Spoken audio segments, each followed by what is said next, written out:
When you have three people with a mic that talk about all the weird things they like, making all the topics up as they go, kind of just going on with the flow. So welcome to the show. Sit down in your chair and just go and play. Coming to your screen now without delay. Listen to the rant any time of day.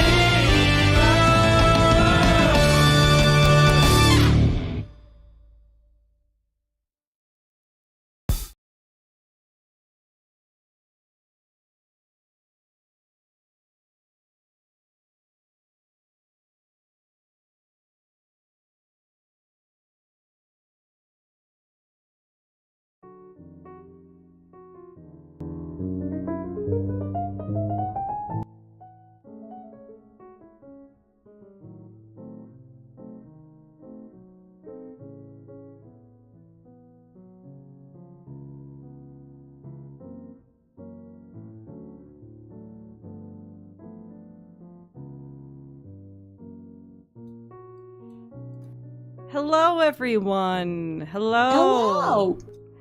Hello. We Hello. will be starting. We will be starting soon. Let people come in first. But How soon will we start? like in a few minutes. Whoa! I thought you grabbed everything.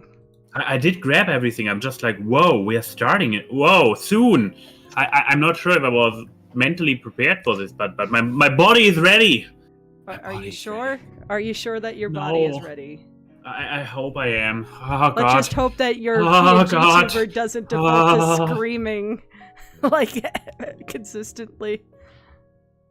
I mean, We're- that's the thing. I don't think I can see it in real time, since you share yours. Oh, there it is. Oh my God. Oh my God. Oh my God. I mean, you can Oh my God. you could Oh my see God. that you Oh my God. are actually closing your mouth, so that's good. Ah! That was really loud. Ah! Ah! Ah! Ah! Hey, Rest in Lauren. peace, headphone users. As Sorry. the saying goes. Hey, Lauren. Can Yeah. you do your impression of a paper bag for me? Oh yeah. Wow, that's so good. I love that your mouth is open when you do that. Oh, that's really It's funny. the thing they do.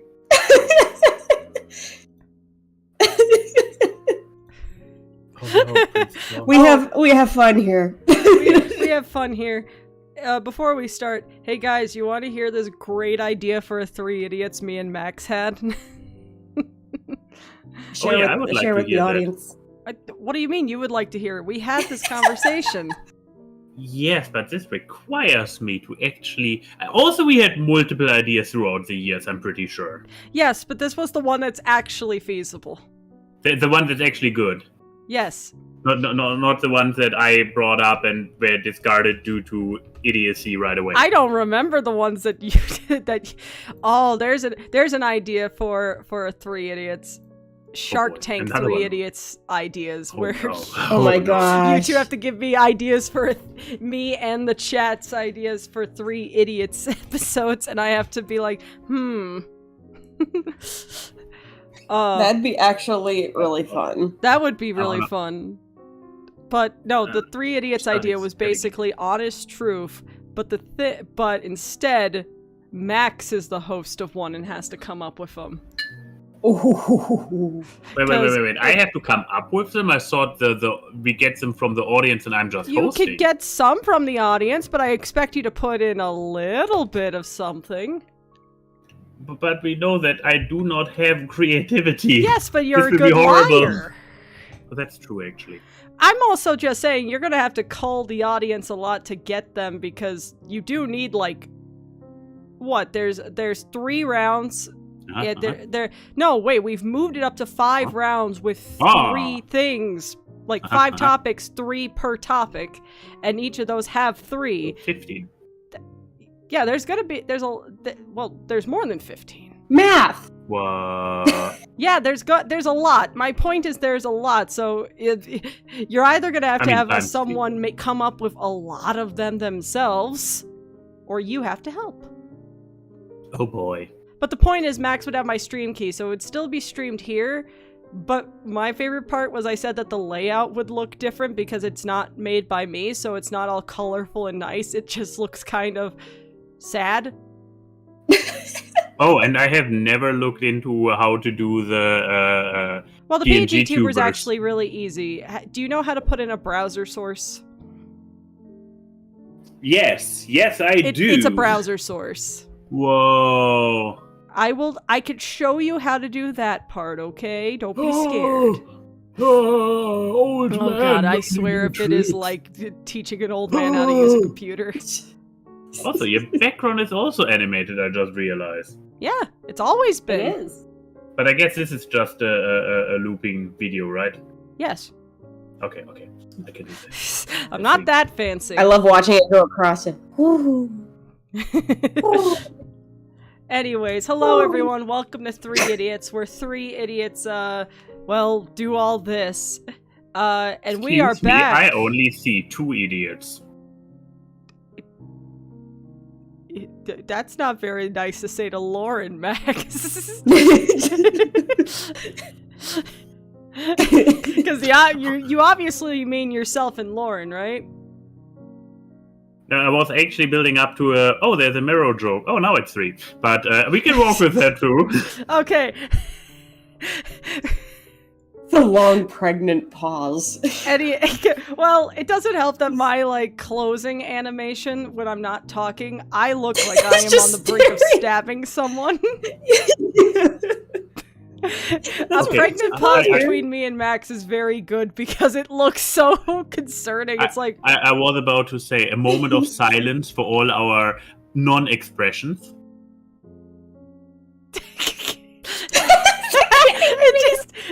like, what is the situation going on? It's like Max's side eye. Me. No, looking we like- need- You want to? We need to have a moment. Can we have a moment captured? Hey, Wolfhead, you think you can capture all 3 of us sitting here staring at each other in silence and play like, I don't know, the meme music over it?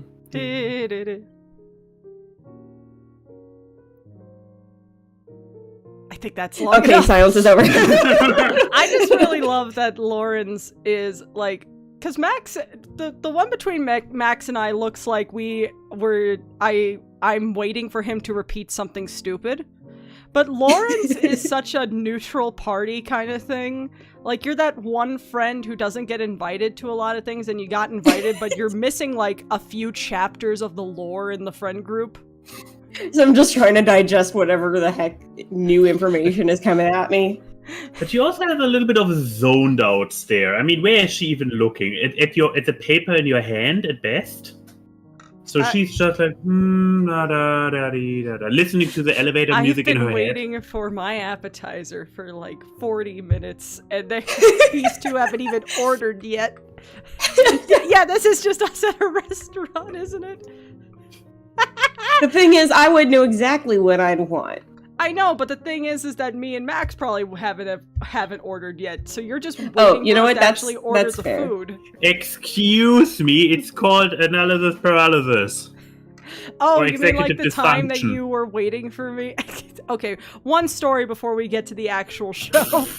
So, me and Max went to Sicily. Not this year. Was it this year? Picture it. Sicily. Last year. No, it was Picture it. 2022. Sicily, 1912. Sicily, 2022.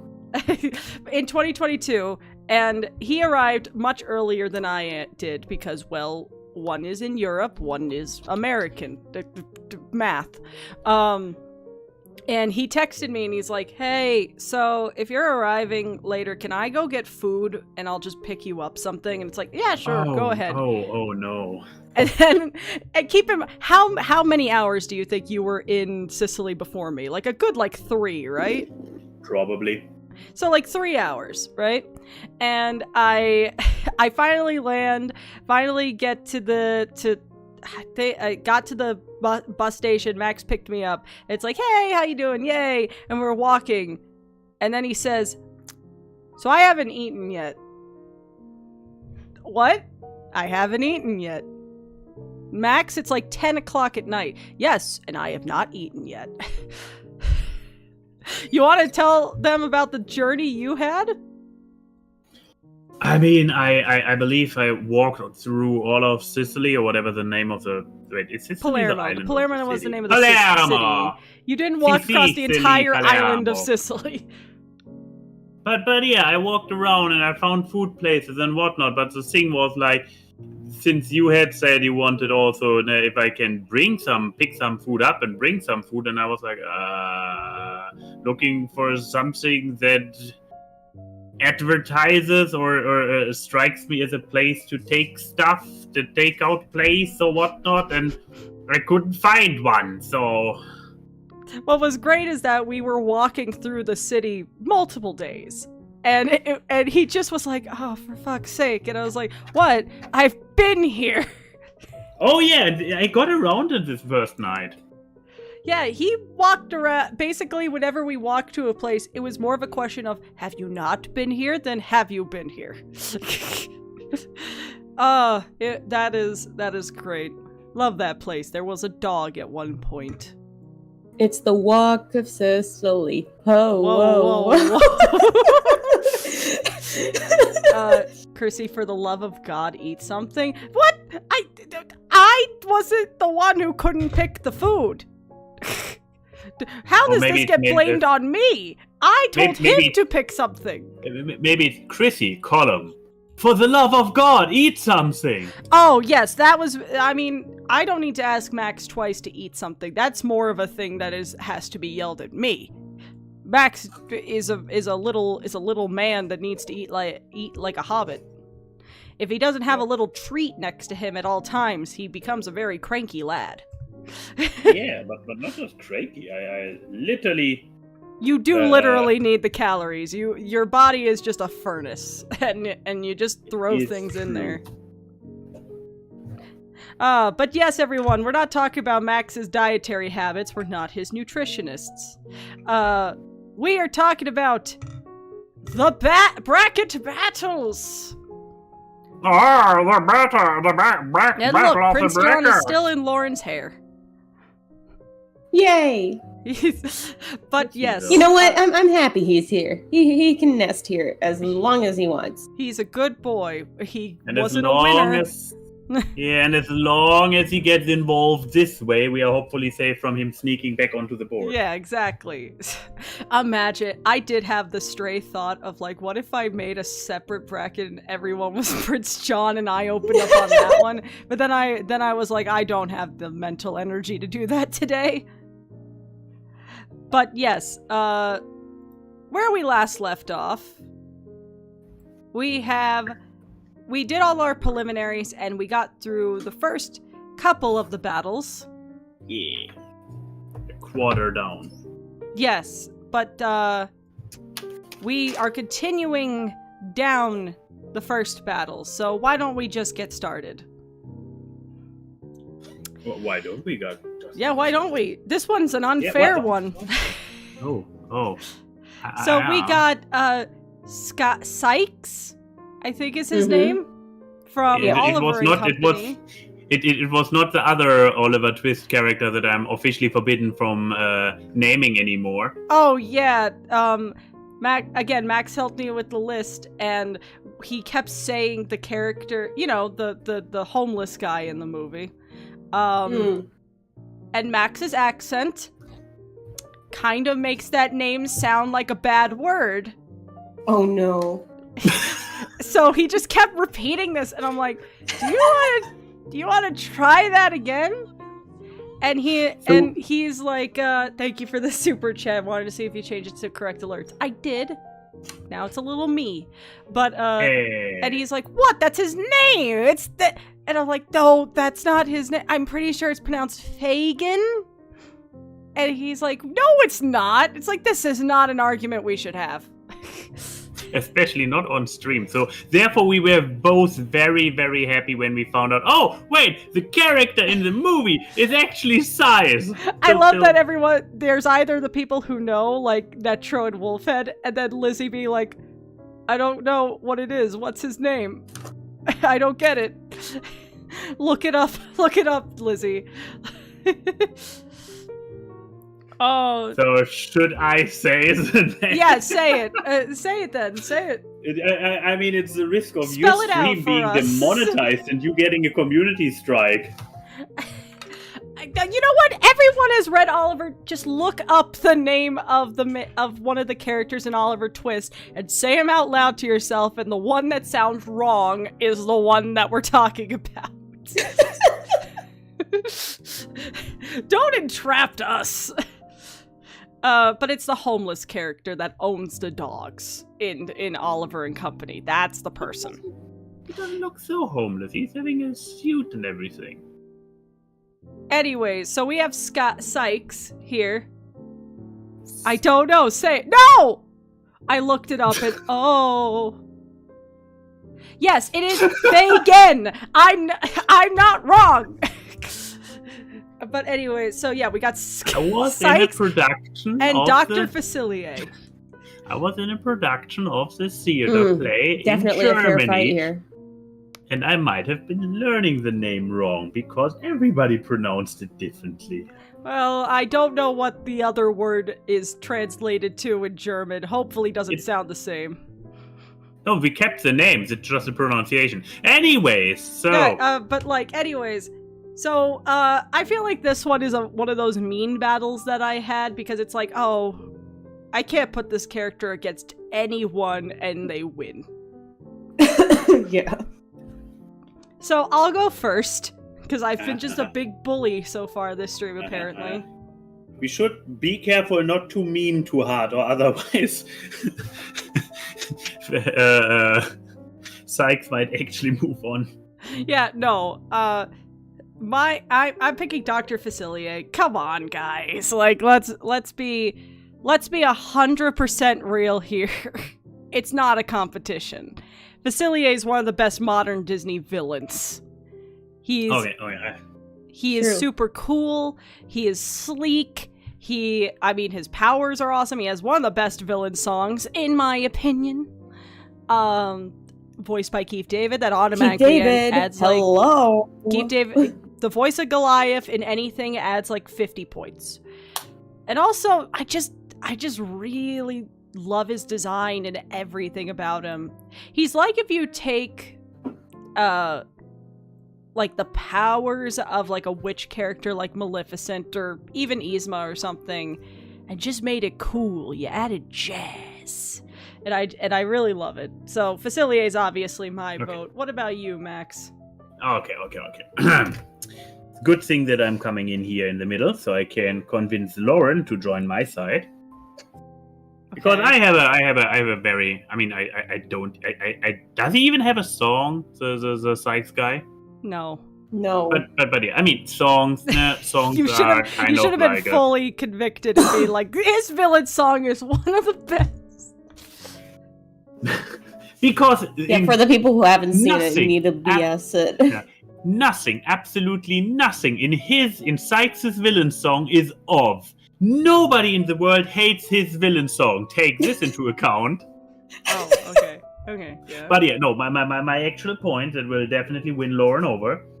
Lauren, dear, you are Yes. a dog person last time I checked.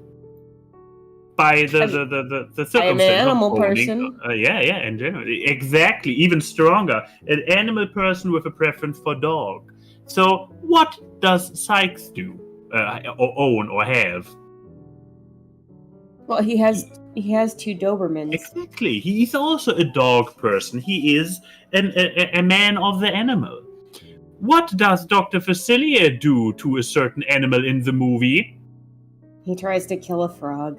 He doesn't just try to kill Well, a frog. he does try to kill a frog, but he also successfully kills a firefly. Sorry, spoiler alert. Yeah, freaking 14 years late, guys. So, who do you obviously sympathize more with? I just want to step Well, in. and why be would like, I want to doesn't- sympathize? Doesn't Sykes The thing get is- his dogs killed Yeah, they die on train doing tracks? They get fried by electricity. They get fried on freaking subway tracks. I mean, in my defense, if I have ever watched the movie, I have zero memory of it.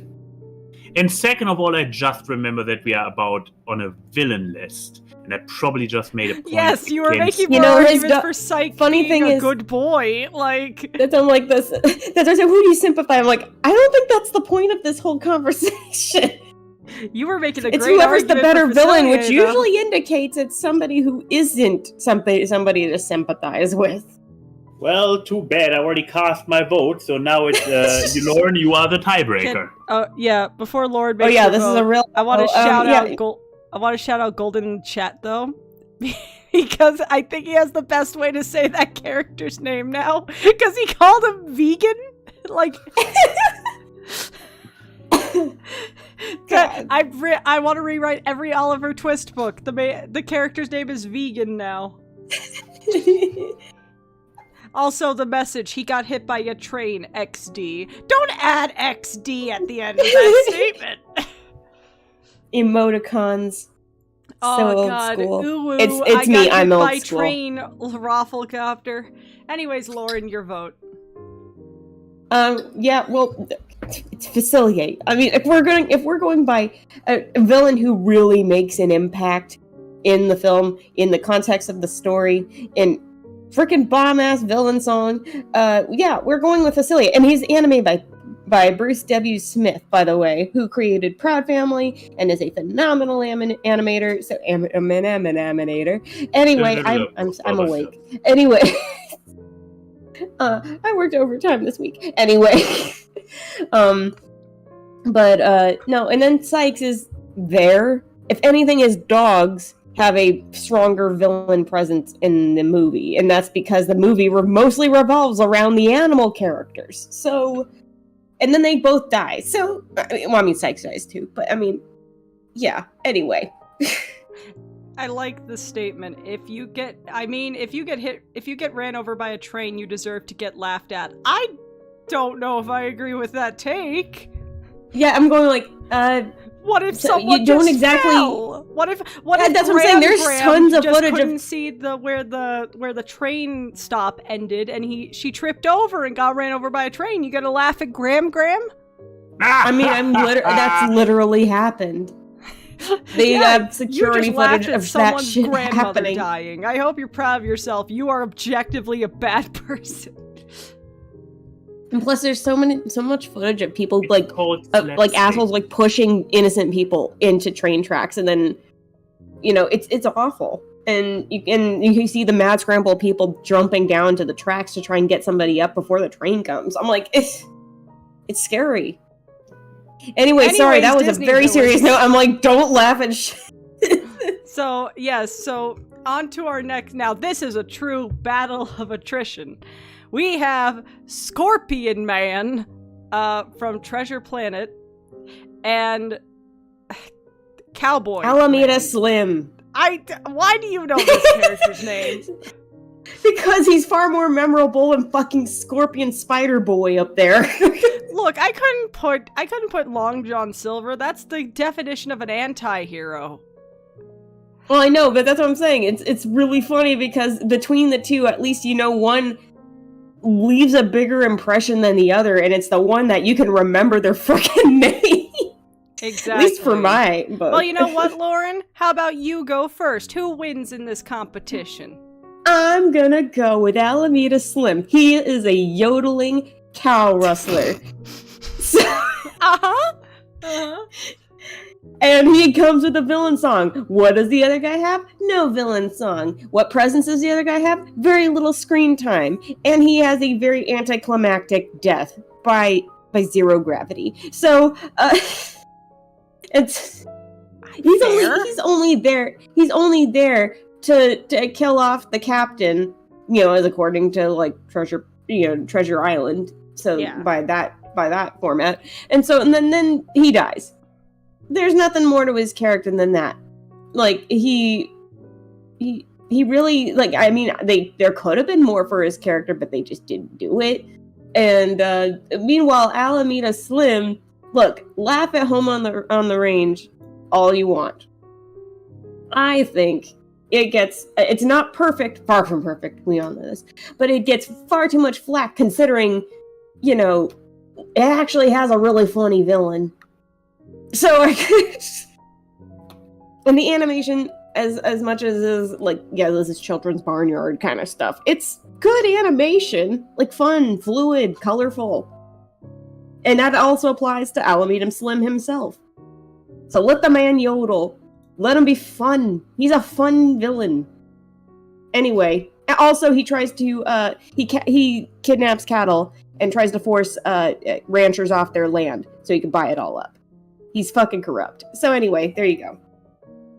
Well, I guess that is a very fair analysis about this yodeling cowboy versus crab man. Let's see. Here's the thing. He's a crab man. I mean, like, his design is admittedly really, really cool. And let's face it.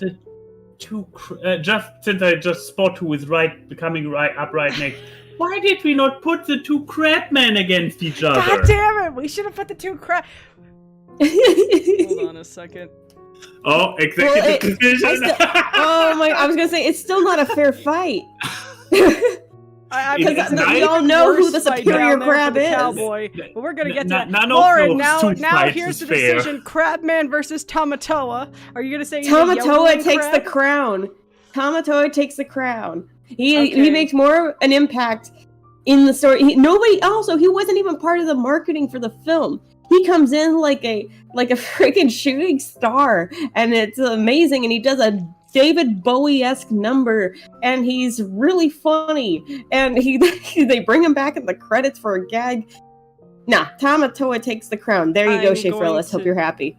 I'm going to agree. Tamatoa is obviously better than this guy. I mean, I'll take anything that gives Little Mermaid, the original Little Mermaid movie, slander, because he makes fun of Sebastian at the end, and I think that's really funny. Yeah, it's meta. I mean, also, come on, Tamatoa is just really cool. And if it wasn't for Tamatoa, how would we ever identify Trefoilas? And I think that's the most important thing here. Exactly. Max, do you want to be a contrarian, or are you on the Tamatoa train? I mean, I was ready to literally flip a coin with the earlier lineup. Now it has become a lot more straightforward. And yeah, with the entire Sebastian thingy. How many instances of a very sweet, to the point break of the fifth wall do you know? Not many. Exactly. No. And yeah, his line about Sebastian is clearly a break of the fifth wall. So, bravo. You mean fourth wall? No. I'm like, there's a fifth wall? There's a fifth wall that can be broken. Is that just the ceiling? Like, what's... No, we actually need to expect. Okay. PSA time, guys. The audience was not expecting to learn something today, let alone from me. But here you go. For those not in the know about the fourth wall, for completion purposes, I probably should bring this in as well.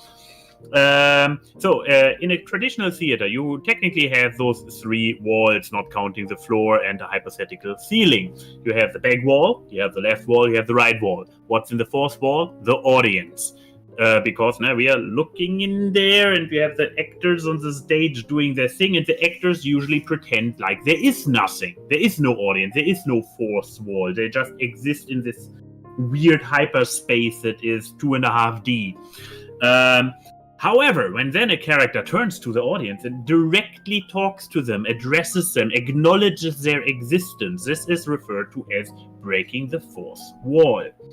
Now, this was a standing concept for the longest time, until creators of media became even more nuts and did things that could not even be classified as breaking the fourth wall, but therefore a new term got coined, breaking the fifth wall. This is referring to events where a character does not just acknowledge a hypothetical audience, but goes further and acknowledges things outside of the canon they are in. Like, how does Tamatoa know about another crab in another Disney movie having a Jamaican accent and being very popular? He shouldn't know about this, and by referencing this, he goes a step beyond breaking the fourth wall, he's breaking the fifth one. And there are very few, very nice examples that you can use to explain this concept, and Tamatoa gave us one. So yeah, my vote goes to Tamatoa. I'm glad that we completely veered away from this to have a PSA about the fifth wall. Thanks, Max. You're welcome. Knowledge dump. But there you go. And now we have Cowboy Man. Cowboy Man. Yeah.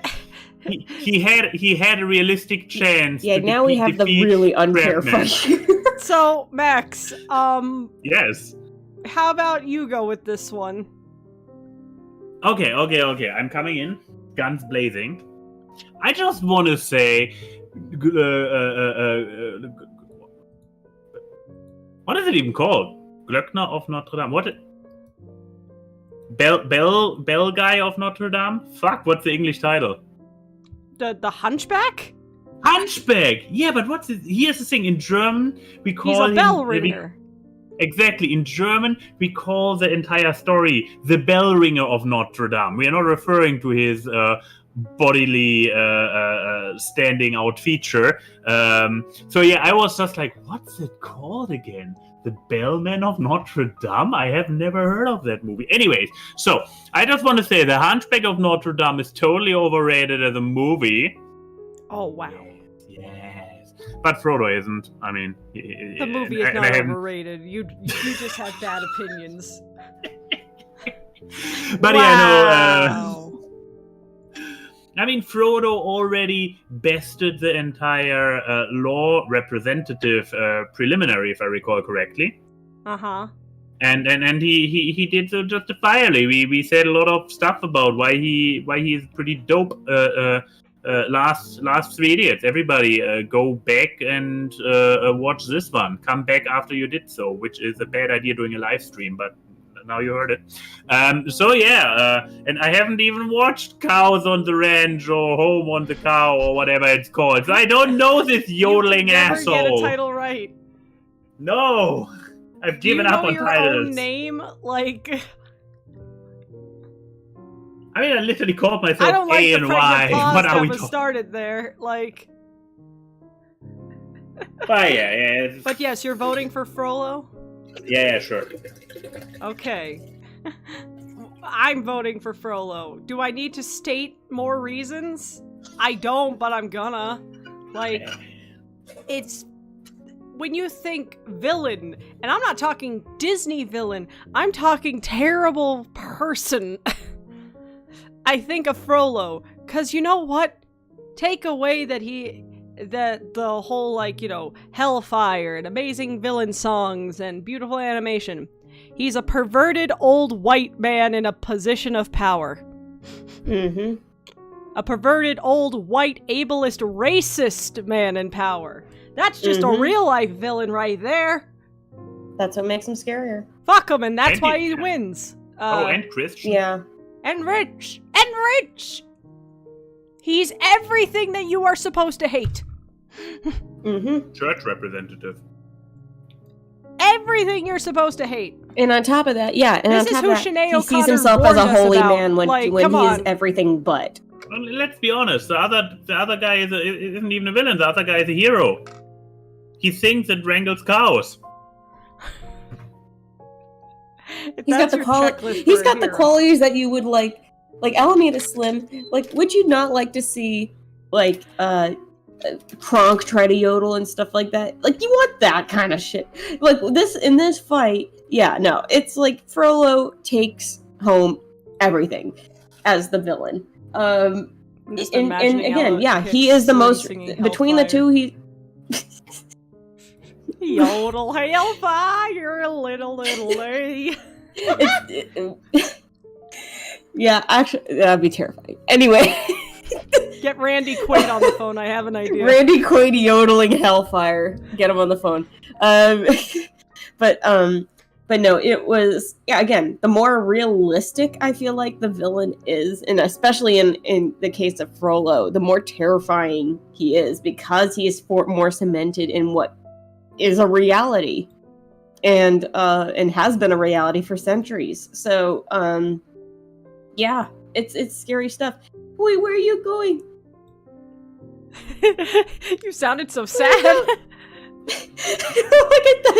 He wants to win, guys. He just wants to win. And he tries to fight against Frodo, of all people. Yay. He doesn't know how to He's pick his back. battles. No. Nope. Piss off. Nope, he's there. Okay. Okay. I need to shake my head a lot. So But anyways, he falls off my head when thank goodness. there you go.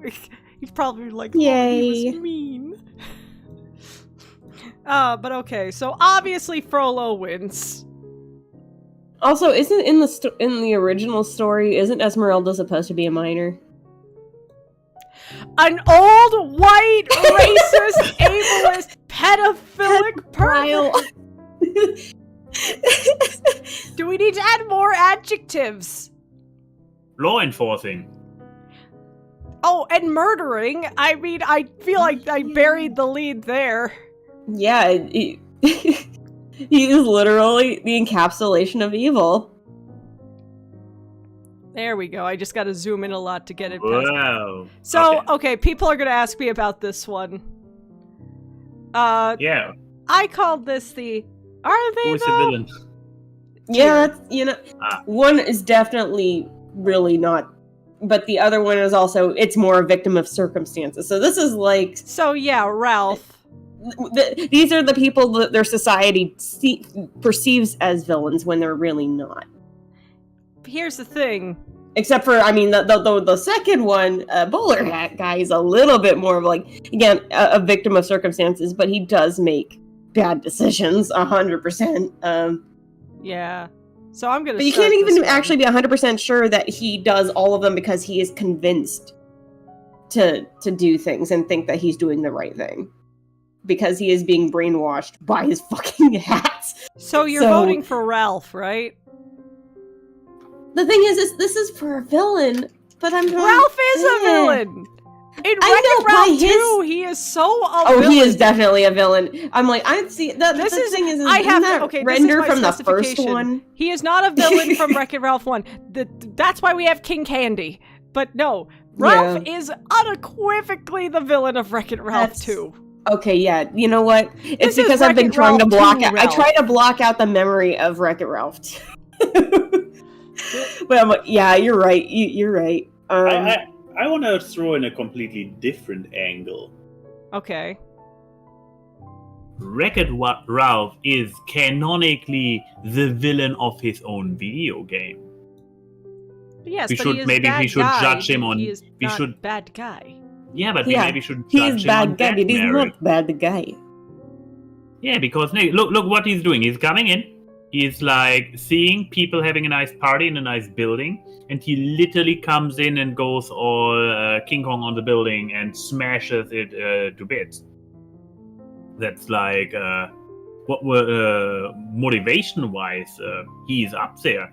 Like look at other villains like Maleficent. What is Maleficent's deal? She's like envious and starts breaking shit and cursing people and whatnot. Literally same motivation as Wreck-It Ralph. So. Even in the first movie, if we consider his role within the game, he has some potential, just saying. So are you voting for Ralph? I You made a I very guess so. good case for Ralph. Yeah. I want to make a case that goes beyond this one round where he actually... Oh, Frodo is his next enemy, isn't it? Yes. Still! Okay, well, Lauren, who do you cast your vote for? See, this is tough because now I realize both are villains that basically if they're, completely unstopped, depending on the situation, like when you're thinking Wreck-It Ralph 2 Ralph, Mhm. and then you have Bowler Hat Guy. Both of them are highly destructive and are like, they're a threat because of their feelings. One they are almost a threat. destroyed the entire world. And then the other one almost destroyed the entire future. Like, entirety of future society. Nearly. And I'm going like, so I'm saying, so that's what's, it's really hard because one is like the internet, which connects us all, which is so it basically means destroying a virtual world, the one where we are all connected. And the other one, now I guess you could say it's for the reasons that they do it or feel justified in doing it. One is, I mean, Ralph is literally just like, my friend is making new friends and has a life outside of me. Wah.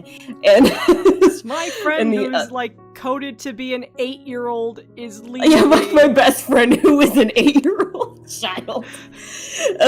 Permanent 8-year-old child. But then there's Bowler Hat Guy, who he was spawned from tragedy. I mean, really, he was an orphan who never got adopted, and was thrown into the world as an orphan with no one to turn to, and everyone hated him.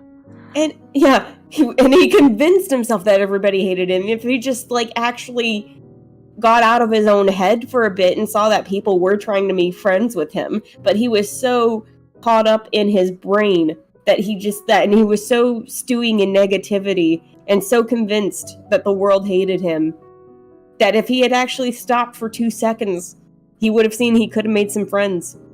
And it was like, which is, I mean, it makes for a funny compilation for when he's just like, they're like, hey, how's it going? It's like, they all hated me. It makes it funny there, but it is really tragic. So you have one that's like, I guess, shit, I'm going to have to go with Ralph on this one, because you know what? I feel really bad for that guy. I feel really bad for both, because you know what? It's like, again, he was a victim of like some really bad circumstances, and again, it's because of his friends. He blames his friends screwing up his chances for getting adopted, and that's what creates an awful future. Which, I mean, yeah, that's a villainous thing to do too. But again, it's how he perceived things.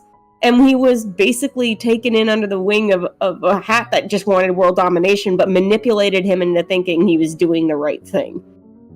Wreck-It Ralph, as of Wreck-It Ralph 2, he does this because he can't be, it's like he's tired, he was like mad that his friend was making other friends and having a life outside of him. A complete 180 from his character in the first movie. Sarah Silverman wanted to move to the internet. And the thing is, he can still visit her. Exactly. This very important point of Wreck-It Ralph 2 is that she's not leaving forever. This is the equivalent of someone going to college that is out of state. Like, they'll still visit. Like, so anyway, hard. We're going to go with Wreck-It Ralph 2 Ralph, because Wreck-It Ralph 1 Ralph, again, this was good like guy. He really is a good guy put into the position of bad guy. And it's like this one, like, he just comes across as a spoiled brat that throws a fucking tantrum in second one. Yeah. That was a complete undoing of his writing from the first movie, and that hurts, man, because I like him. Like, Ralph is like, again, he's like, he's himbo. He's like, you realize how hard it is for me to go, hey, the himbo here is the worst villain. It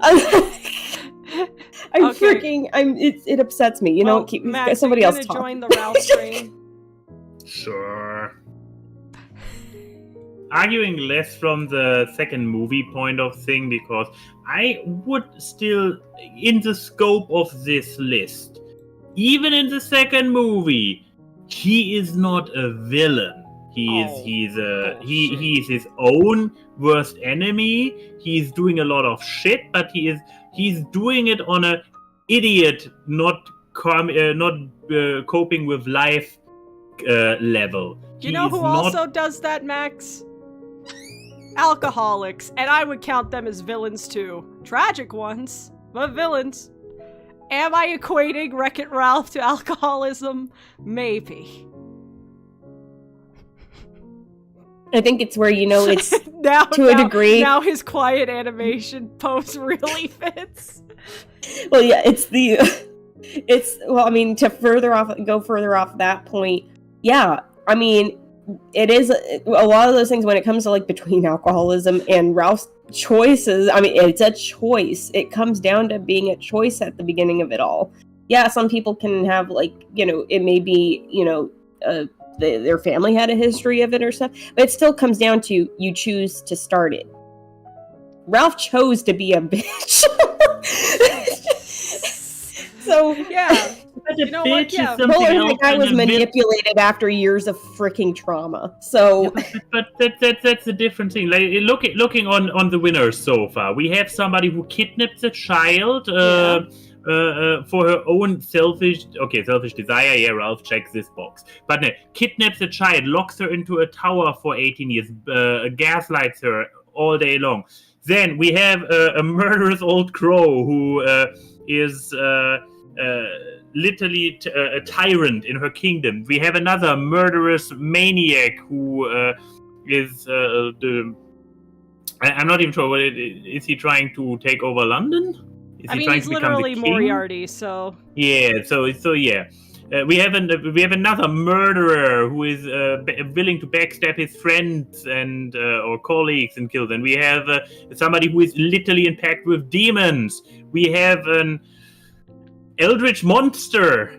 We have a man with a lot of adjectives. And then we have a dude who is heartbroken over the fact that his best friend moves and is having trouble to cope.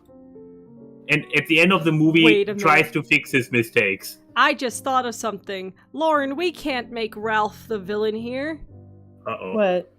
Because in Wreck-It Ralph 2, he may have done all this shit, but he did crush the internet avatar of Miranda Sings, which objectively makes him probably a better person. You know what? I can't argue with that. Even if it wasn't purposeful, I can't argue with that. There you go. Thanks, Ralph, for crushing a groomer's online profile in this movie. You saved yourself from being put on the villain list. But he is still a villain in his own video game. This was my entire But point. that's just yes, because but that's me the and role Lauren he was. changed That's our like minds. You don't that's matter. that's like having somebody. That's like having somebody be a villain in real life because they. Again, it's like having somebody be a villain in real life just because they play a villain in a TV show. Yeah, we don't want. It's not exactly always the case. Sometimes it is, but not always. Joffrey's actor is a sweet little boy, and everyone thinks that he's evil. But if everybody said that the nicest kid in the set of Willy Wonka and the Chocolate Factory years ago was the girl that played Veruca Salt. But if we don't consider him as his role in his own video game, he isn't a villain. He's the villain in Wreck-It Ralph 2, yes. No, I just explained why he isn't. Anyways, moving on. The ocean people. This entire section people. over here was called the tier for a reason. This is the Thanksgiving. Either way, both of them are highly destructive. But just for the sake of this, let's have Bowler Hat exactly move forward then. Poor bowler hat guy. See, this is the sad he is not going to stand a chance. We're going to get beat up. Yeah, I'm like, either way, anybody right there in that tier, either one, not a fair fight going up against Bowler. We've made it to the right wing. The evil wing.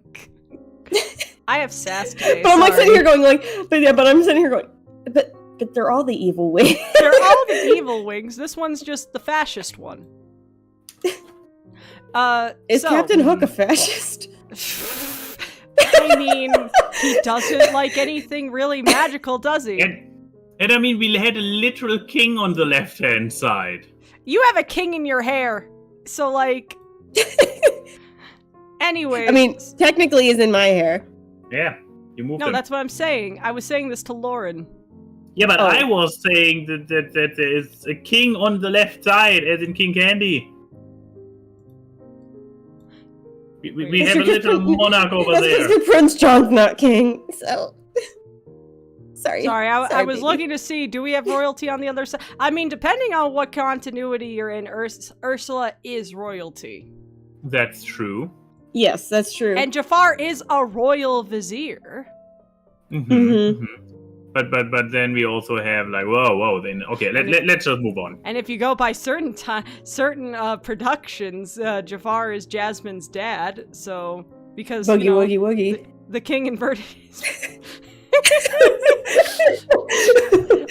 Anyways, so we have the C tier, which is Captain Hook versus Ursula. Max, why don't you? And by start C tier, this one out? we mean the sea, like the water guys, because these are A tier villains. I just want to make sure. Thank you, Since Lauren. this is kind of, I want to point this out, since this is kind of the first actual real villains face-off we have today in this entire stream. The first one where we actually need to consider, almost an hour in, what were our criteria again? What do you mean? It's interesting because both of these characters beef with basically, children. A good character, like they're really good on screen and everything, but also how villainous they are. Like it's both of those kind of criteria. Yeah, I mean, I dare to say I still have already kind of an opinion, no matter what the precise criteria are. I would say like here's the thing about Captain Hook. Okay. Captain Hook is kind of a goofy character. No, he has his mustache going like blick blick blick blick the moment he hears a crocodile. I believe at some point we see him run over water in his underpants. Yeah, I think that's at the end of the movie. He's running from the crocodile. Exactly. He is. a lot. Yeah. He is. This is also in the Disney animated version, right? Where he and Peter Pan basically have a sword fight and moving, and then Peter Pan is like looking down, and Peter Pan does his floaty thing, and Hook is like, "Oh my god, I did the cartoon character looking down and only then falling thing." He's a very Looney Tunes-esque character. Exactly. Which is absolutely nightmarish or horrific as Looney Tune characters are if you translate all their abilities over into reality. It's more of a joke character. And on the other hand, we have motherfucking Ursula with, again, a banger villain song, with a true menacing appearance. Even her henchmen or henchfish in this context are creepy and spooky as fuck. Compare this to Smee. So, what, you're not terrified of Smee? What's wrong with you? I know, right? So yeah, this is Smee is like Kronk. I feel like he's a good guy in the wrong profession. Oh, absolutely. Smee got a summer internship at the wrong place for college credits. Like, and then he never left. Like he figured, what else have I got to go back to? The absolute only thing that Hook has over Ursula is the fact that Ursula just kind of dies in a dumb way. Like, I make myself big to be even more vulnerable. We can agree that Ursula has one of the most underwhelming deaths compared to her character, right? It's gruesome and underwhelming at the same time. Yeah, I know. Like, to be shish kebabbed isn't exactly like, the ideal way to go. Like, she just kind of makes a face like, ah. And then she goes poof instead of actually like. Well, she does actually. I stand corrected. I remember she gets shish kebabbed and struck by lightning at the same time. So instant calamari. This should be a lot cooler than what it was then with how you I know.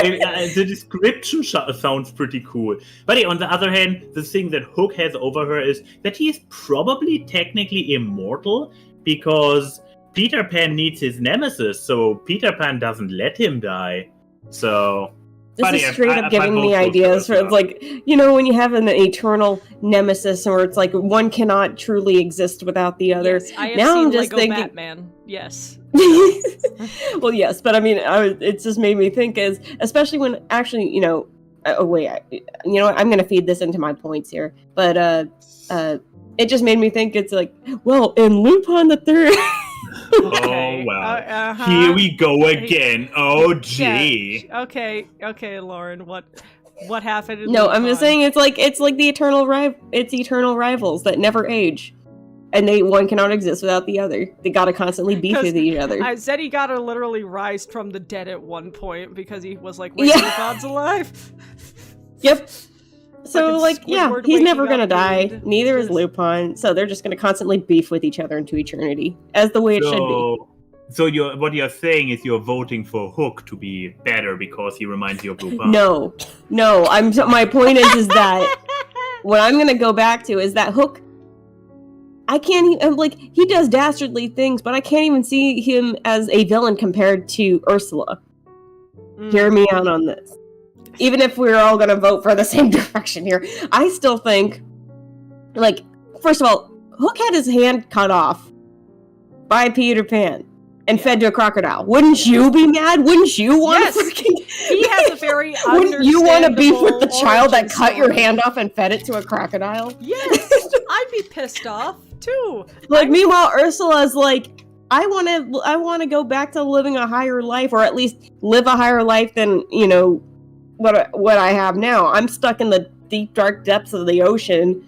Nobody wants to come and talk to me. Yeah, sure, I've done some shady shit in the past, but Best friends are eels.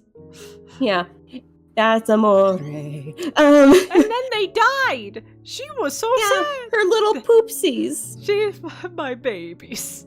My But poor little poopsies. okay. But yeah, I'm like, comparatively, Ursula, especially she also has bigger scale ambitions of taking over the ocean. Instead of killing Captain a Hook single literally child. just wants to destroy Peter Pan.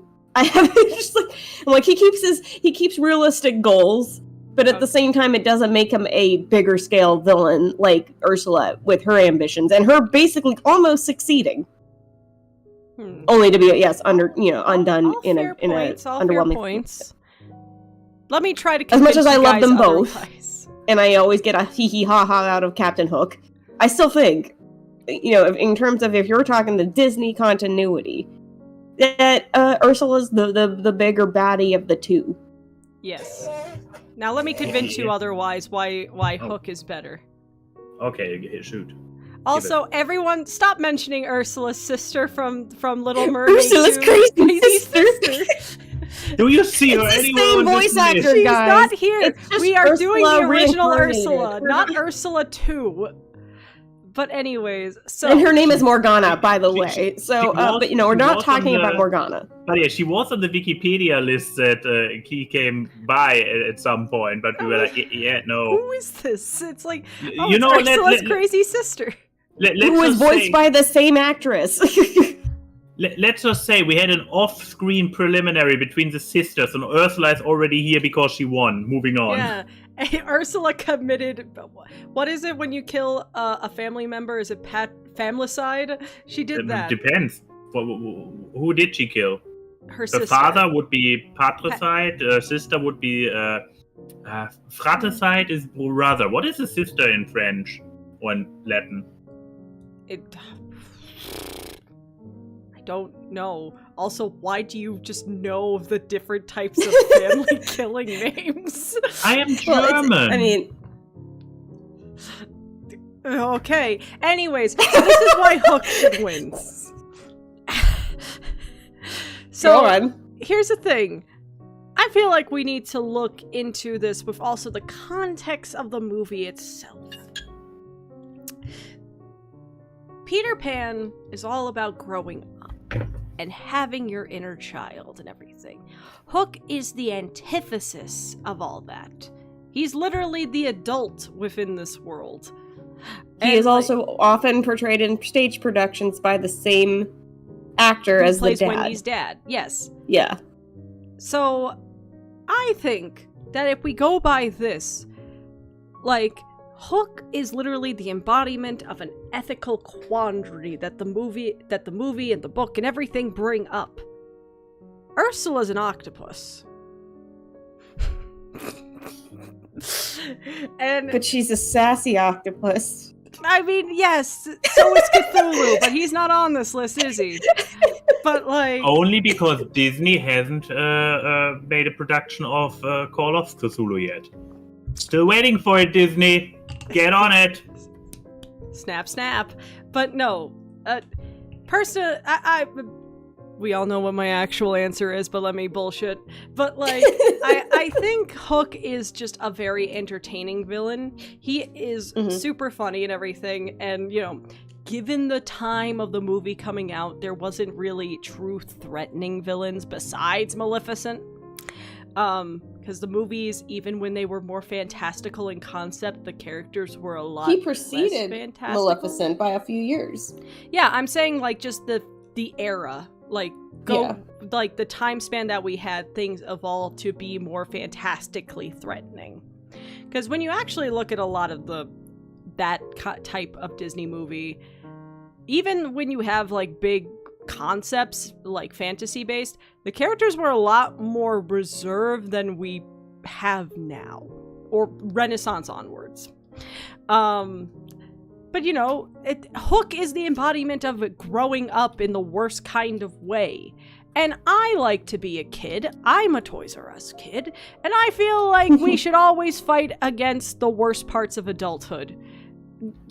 Captain Hook is my back pain. Like, you know, he's when you turn 30 and suddenly everything hurts. He's the enemy of the people. And that's why my vote is for Ursula, so let's just move her over here. I really just wanted to build up to Captain Hook is my back pain. No, that's a great line. One for the books. And now we have the colonizers. Yeah. See, now that right there, that is a tier. This is a... Also, I would feel like these two are on the same level. In that they're both going to get spanked very harshly by Ursula's tentacles after this. Depends on which one's into that. So we have... Oh, Clayton's so into that. Clayton's a little freak. I mean, he David Carradine'd himself at the end of the movie, so like... Yeah. I mean... Whether that was, I mean, he didn't do that on purpose, but who knows? Maybe he liked those last few moments. Maybe he went out happy. Why are we discussing this part? Disney presents The Great Old Ones, a crazy cosmic adventure. I'm imagining having like a really cool. I'm imagining this as a Disney afternoon show with like a really cool theme song, like done by like, you know, the Chip and Dale singer. Goes like really into it. Zulu, yokes are gone. Rescue Rangers. They are from your nightmares. The color no one can see, but it's purple for some reason. But yes, so we have God, what's the Pocahontas one name, Lauren? Radcliffe. We have Governor Radcliffe and Clayton from Tarzan. So, which one of us doesn't have strong opinions? Max, you can go first. Wow. I haven't watched Pocahontas. So, Good. From what I've been told... You shouldn't have to. It's true. No, it was basically one of the first Disney movies where the consensus was that actually it's not that great. So this might have, up to this point, but once I was old enough to actually watch Disney movies when they came out, I was like, yeah, Disney movies. But this was the first one which was not before my time, and I nevertheless never bothered watching. Anyways, so I mean, no, not anyways. I take this as a jumping off point. If the movie as a whole is so underwhelming that the consensus is meh, you don't really miss out if you don't watch it. And I'm like, okay, I don't even bother. If the movie is that mid, and yeah, I said it, that mid, how good can the villain even be? On the other hand, we have Tarzan, where first of all, I like Tarzan. I really had a good time with the movie. I haven't watched it recently, so who knows where my opinion would be right now. But I remember that dude. I actually do remember him, like, where he is first kind of like he is potentially one of Disney's first twist villains. I mean, Oh. except for the fact that you can see it from a mile away. Yeah, but if you were, I'm if going you like, were- is he though? if you were maybe a dumb little baby, like, Yeah. But I mean, like, he is there with the other civilization guys, and it's like, yeah, he is a little bit trigger happy. I mean, isn't his first interaction that he hears some and he twig grabs it and he's breaking in holding his gun, just like, Exactly. But no, first of all, he has a certain level of competence. If he wouldn't go crazy at the end and literally kill, he is such a strong villain. The hero couldn't defeat him. He had to defeat nature himself. had to. Yeah, he was He's the one essentially who cut all the robot that Syndrome made in Incredibles. The only thing that could kill him was himself. Exactly, Yeah. exactly. You know? I mean, yes, he used the ranks, but it was him who had to cut the other ranks in order to turn it into a galore. So, he had a presence. You could buy in that. Yeah, he was this kind of guy who was just there for the hunt, but you could buy that he could make his way into this group. And I'm your protector because you, professor, and you, young lady, you cannot survive in the jungle, but I can. So yeah, you could see him in his role. Again, I can't speak for Pocahontas guy since I haven't watched it. If he, somebody tell me, was he convincing in like, yeah, that makes sense that this big round goof with his pug pet, that he made it into this position of conqueror? Because he'll see how I glitter. It's just, Exactly. I mean, Yeah. literally. Do you want to know something about Pocahontas and why? Sure, more for Yeah. me to forget, but go. So here's the thing: he decides to go to Virginia. You know, the little place in the U.S. of A. Because he saw that the Spanish conquistadors found gold when they went to the Mayan Aztec places. And he also thinks that the way that you find gold is digging in the ground. So he is canonically an idiot. Yes, there is a whole song in this movie called Mine, Mine, Mine, where he's telling all of his workers to dig with shovels for gold. To be The fair, resolution. this was the 60s. The resolution of this fucking movie was that they asked the indigenous people, "Hey, do you guys have gold?" And he's like, "We have this." And they gave And them it's- corn. Oh my god, it's corn. The resolution was that they gave the British people corn. Wow, so even in the resolution, he still was an idiot. But Clayton actually successfully killed Tarzan's dad, didn't he? Yes, a giant silverback gorilla. Yeah, so he's The one that kind the of- dad that, by the way, the adopted dad that pretty much hated him up until he was nearly dying. So, Nevertheless, Clayton. I mean, Kerchak is a cool character, but he is not by any means a great father figure. Yeah. Yeah, but So- yeah, Clayton successful as a hunter. Other Pocahontas dude not successful in anything he does. Yeah, Clayton. He Fuck it, successfully move it. shoots John Smith. I guess, yes, he's successful. But even then, that was when he was not even aiming for John Smith. Yes. This entire villain is a giant pink mistake.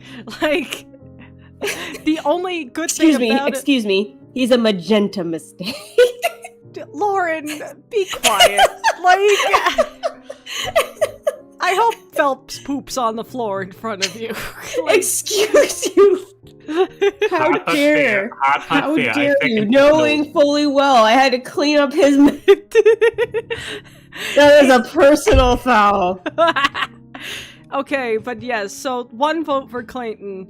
Lauren, you go next. Yeah, you know, it's really tough because, yes, one is very much, I mean, I can say, yes, he was very much an idiot going, like, Radcliffe to, like, lead a whole, excursion of men to the United States thinking that they were going to get gold. But mind you, the only justification, I'm not saying I'm justifying his character, the only justification for this stupidity is because literally that's what they were going off of, was hearsay, and seeing what people brought back from reportedly from areas that they thought they were also sailing to. They ended up in the wrong freaking area, just like Columbus. So, and so, I mean, they were just going across the ocean thinking, okay, so eventually we're going to hit land, and when we do, there's going to be gold over there, because that's what happened for the other guys, right? So, I mean, this was before super sophisticated, naval travel. So, nautical travel, whatever kind of thing. So it's, this was the early 1600s, mind you. Then you have Clayton, on the other hand, who actually, though, he comes from an area that is, or a period of time where this technology is more sophisticated. Yeah, at least, they know where they're going to. He's gone. There's a... I've never seen the version holding a Percy. That's actually... I can't even be mad at that. Look at this. This is apparently the Disney Parks costume. Why does he need a Disney Parks costume? Because he is a Disney villain. They've done him for Long Lost Friends. I hate that the dog looks better than the actual character. Well, it's hard to do. Well, that's the thing about the uncanny valley of their human red lipstick on. Well, mind you, he does kind of have reddish lips in the movie a little bit. Also, can you not in that render, but not that render is improper. But in the movie, the dog and the hand. Because what I'm wondering is, this is a fake hand, right? Yeah. The actual hand is in the dog, so the dog can look around. Oh, now I want to see it in motion. How the dog is like. That's I've never seen the version of Radcliffe holding Percy, so that's actually really cute. The only I say this about a villain that I really. Sykes. He owns a dog. That also makes him less villainous. But I was gonna say, at least Radcliffe takes care of his, or at least has somebody taking care of his dog. But he does like Percy. So I'm meanwhile, Sykes pug, is which is just an affront to nature. Yeah, of all the dogs he could Percy's have. Cute. He's Percy sassy. is cute. Pugs and he ends up being cute a good animals. Does not mean that it's like. And he ends up being a good guy in the end. Percy is a little lapdog that ends up realizing, hey, actually, I'm okay with, staying in the New World. But anyway, but meanwhile, you have Clayton. A pug would actually survive all the things. Yeah, meanwhile, in the New World. Yeah, but I'm gonna say though, on the flip, is that Clayton he's not stupid. He's brutish, but he's not stupid. He has been to Africa before. He has been in the business of traversing the jungles before. But he's also got the mindset of everything in Africa will kill you, that kind of thing, and therefore it must be shot. It can be sold for money, all that kind of stuff. So he sees Africa as a business venture. He's not stupid.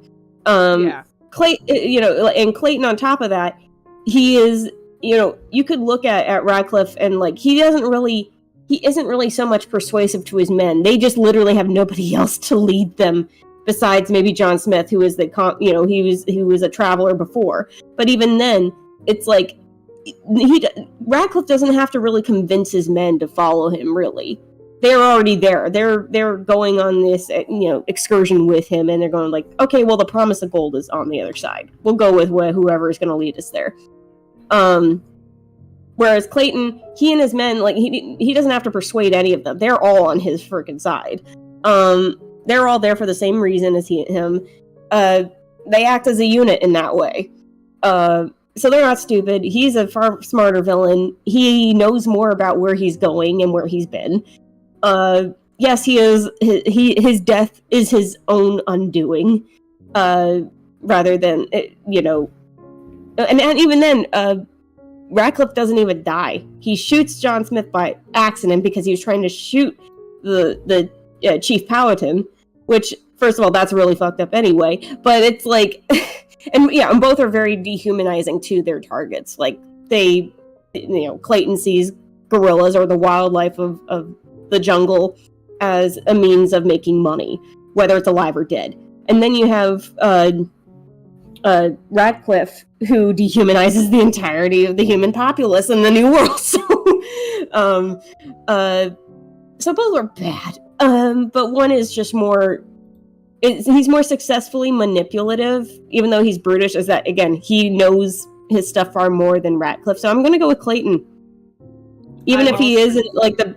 He is, even if you can see his quote twist from a mile away, you at least know that he's not a complete idiot. I'm also gonna go with Clayton because the meet and greet character for Clayton doesn't give me fucking nightmares like the Radcliffe one will. What does there's the Clayton meet and greet? I don't think I've ever seen that. Yeah, but no. I've seen Jane, I've seen Kala, I've seen Kerchak, and Turk. And Tarzan, of course, but I've not seen Clayton. But no. Does he actually have a mask, or is he one of those characters like Gaston who just look a little bit the part? Is he a face character? He's a face character. Oh, snap. Yeah. But anyway. The face character one with a mask or without a mask?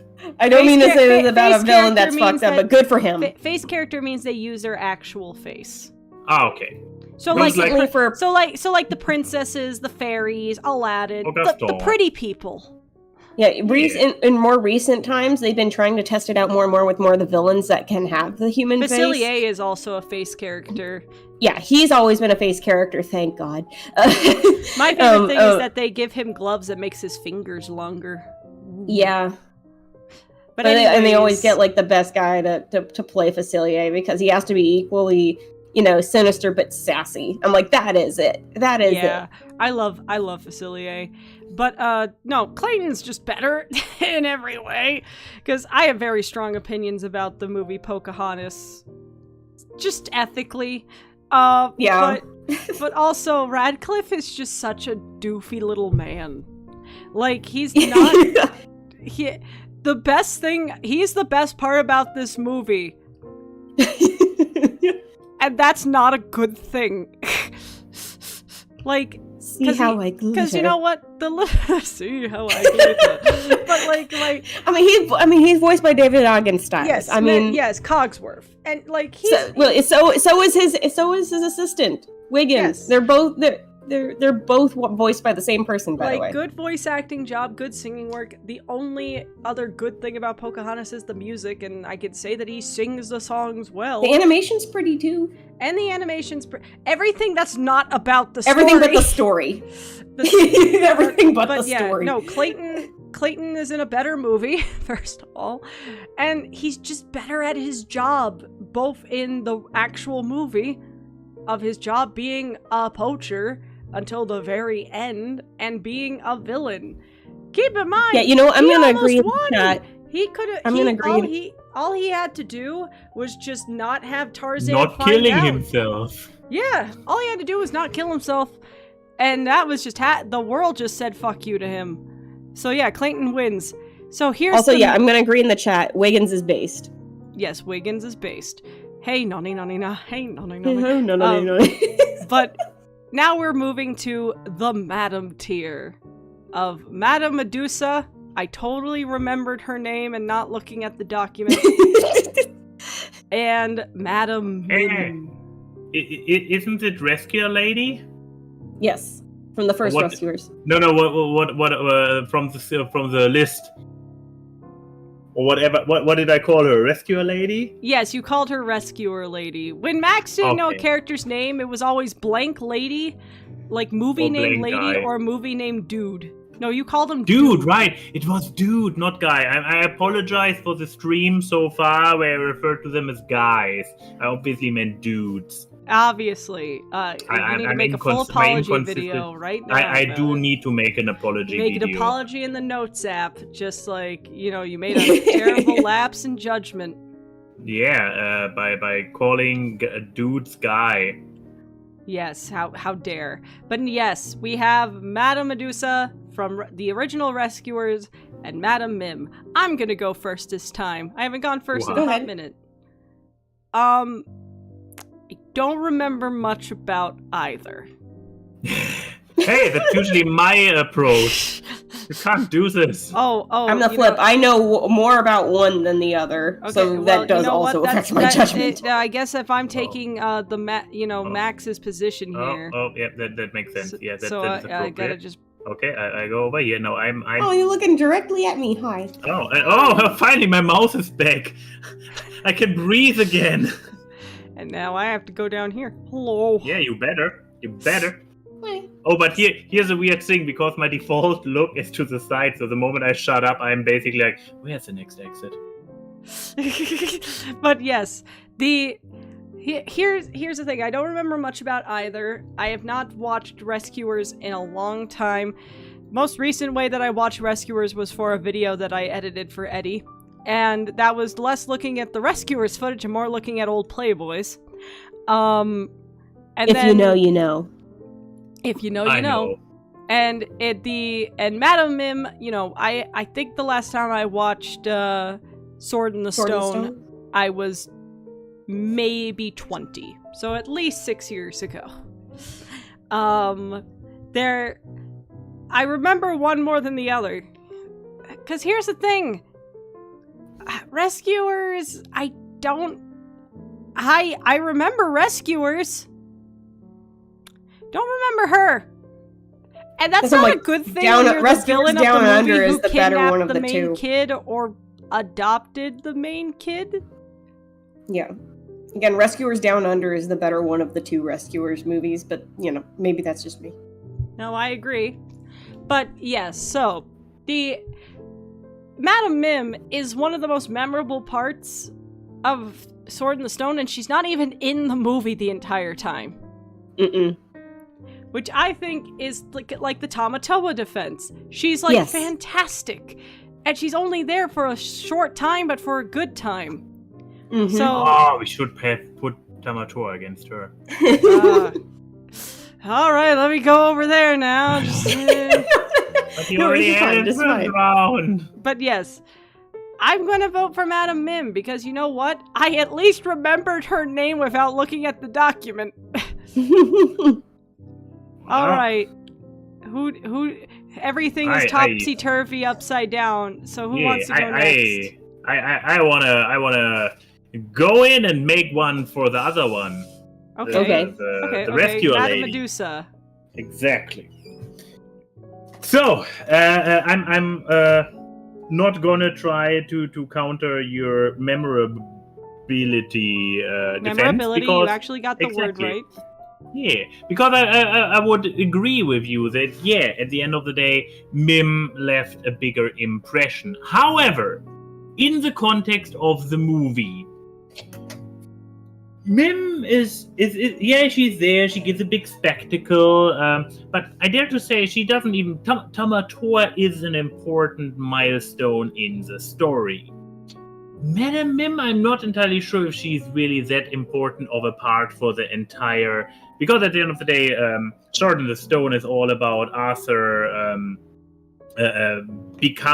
maturing, getting set on the way to become the wise king, who then... Oh, no, he actually did not go out and cheat. That was Lancelot with his wife. So anyways, I need to catch up on my Arthurian legends. Point being, in the context of the movie me on itself... Twitch. We're streaming on YouTube. Why? Curious. Anyways. Nevertheless, so, Mim, technically, besides the big spectacle, you could cut the Mim fight from the movie in regards to the plot. Yes, the movie would be weaker for it, not gonna lie. But at the end of the day, it's also like it's Merlin versus her. The story is technically not supposed to be about Merlin. So, on the other hand, we have the Medusa lady. She is the actual driving, antagonistic, villainous force. She is the one who has the little girl under lock and key who is mistreating her. Oh yeah, it wasn't this thing that she has her as an alibi for something else, but she's also smuggling a diamond, and then the kid steals the diamond and hides it in the teddy, and then she uses her pet alligators to whatever keep it her, is. Yeah, exactly. To keep her under lock. So yeah, her scale is on villainy is moderate compared to the rest on this bracket, or to many or most of them. But she is an actual presence throughout the movie. If she wouldn't be there, the movie wouldn't be there, because then the little girl would... there wouldn't be a diamond to steal. The little girl wouldn't be trapped in the Louisiana swamp. There would no be a mommy to the alligators. So I dare to say, as a villain, and not just as a spectacle, Madame Medusa is still bringing more to the table. You could not cut her from the movie. Well, I dare to say, and I would miss her, Madame Mim technically could. That's actually a really good argument. Wow, Yeah, I was not bullshitting for wow, once. I put you over in my spot, and you're making good arguments now? It's something about that corner. Something about that corner just makes people smarter. Definitely, because you have never made crappy arguments from over here. Totally. I have always had fantastic arguments with full conviction. Anyways, Lauren, you actually have to be the decider. Yeah, and you know what? I'm gonna sit here and say, as much as I love Madame Mim, comparing these two when one is very clearly a child abuser and the other one's just like hee hee hoo hoo, I'm in the forest. And then just has... Please, somebody. Am I wrong? Madame Mim is just minding her own business. I need a picture of these two side by side and being like, I'm the literal child abuser, and this would be like, haha, I'm in the forest.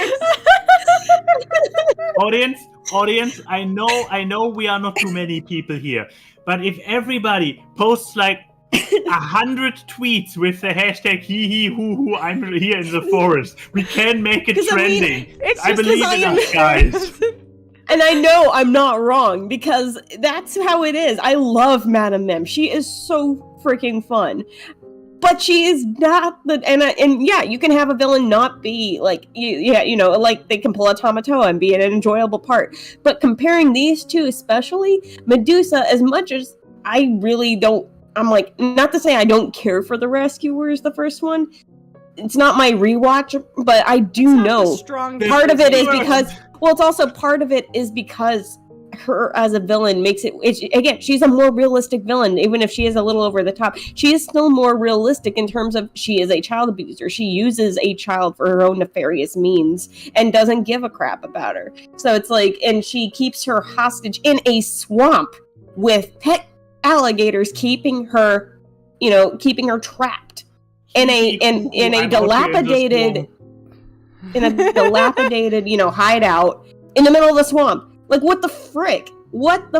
All for this stinking diamond. So anyway, again, then meanwhile, Madame Mim she's just cute and cool and fun, and I love her. But she goes Medusa in the forest, is definitely she can turn herself sexy when she wants to. Her and Merlin have probably kissed.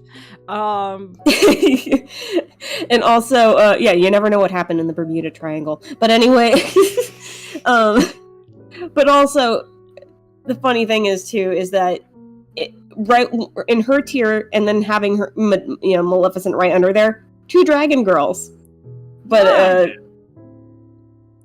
but the thing is, it wouldn't have been a fair fight because I feel like Maleficent, her dragon probably would have beat Madame Mim's, but I don't know. Probably. I mean, most dragons probably will not win against Maleficent's dragon. I wouldn't put Pete's dragon against her.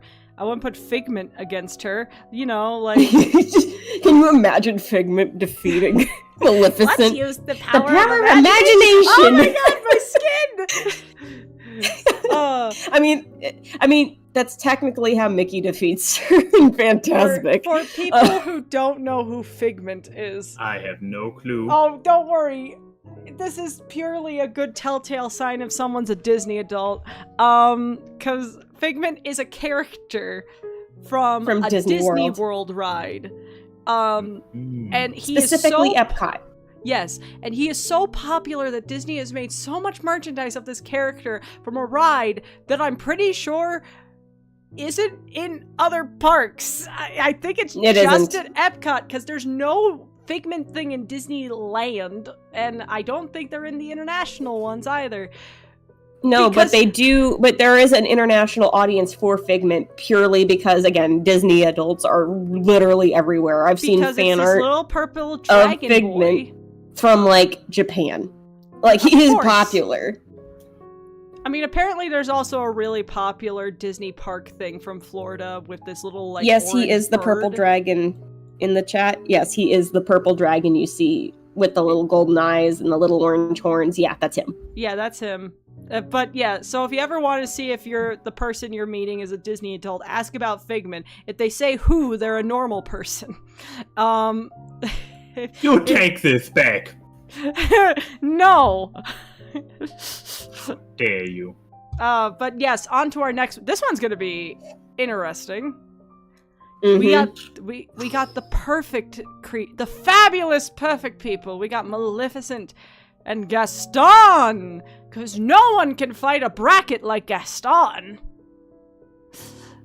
I love Gaston. Except maybe for Maleficent. Except maybe for Maleficent. We'll see. We'll see. I'm gonna go first here. Oha. No, wait, I went first last time. Lauren, you go. Okay. So yeah, I love these two villains for their own respective reasons. One is literally the mistress of all the evil, and the other is the embodiment of toxic masculinity, but it's still funny. And What if I'm men were gonna- funny? You heard it here first. So Lauren, any- Sims for Toxic Man. to be fair, one of them has a villain song, and it's not Maleficent. So Main and criteria. also one of them is animated by Andreas Deja, who I did see the other day. He showed his short film Mushka at the campus. So Just a little Anyway, humble whenever that- brag over there from Just this a humble DreamWorks employee. but anyway, no, both are fabulously animated, fabulously designed. But at the end of the day, one is to me, is a bigger villain than the other, and it has nothing to do with magic. It has to do with manipulation and popularity, and that is Gaston. Now, hear me out. Okay. Gaston they designed him on purpose to be designed to look like the big buff hero in any other stereotypical fairy tale story. Here's the Yeah. big buff heroic dude that's going to save the princess and be the hero of the day. Where he is designed on like that on purpose, but he also, because he's the big popular guy in town, he can manipulate the masses because they love him so much. And they'll listen to whatever he has to say, even if it's complete bullshit. So he's the epitome of the popular kid swaying anybody to believe what he wants them to believe. And that includes killing the beast, who had done nothing to the village, by the way. He just goes, I can't get with Belle, therefore kill this thing because, I don't know him. He's a beast though, because he's taken the attention away of Belle, from focusing on me, which she never had in the first place, but he's deluded, right? So, and then he ends up actually being a big prominent threat because of that.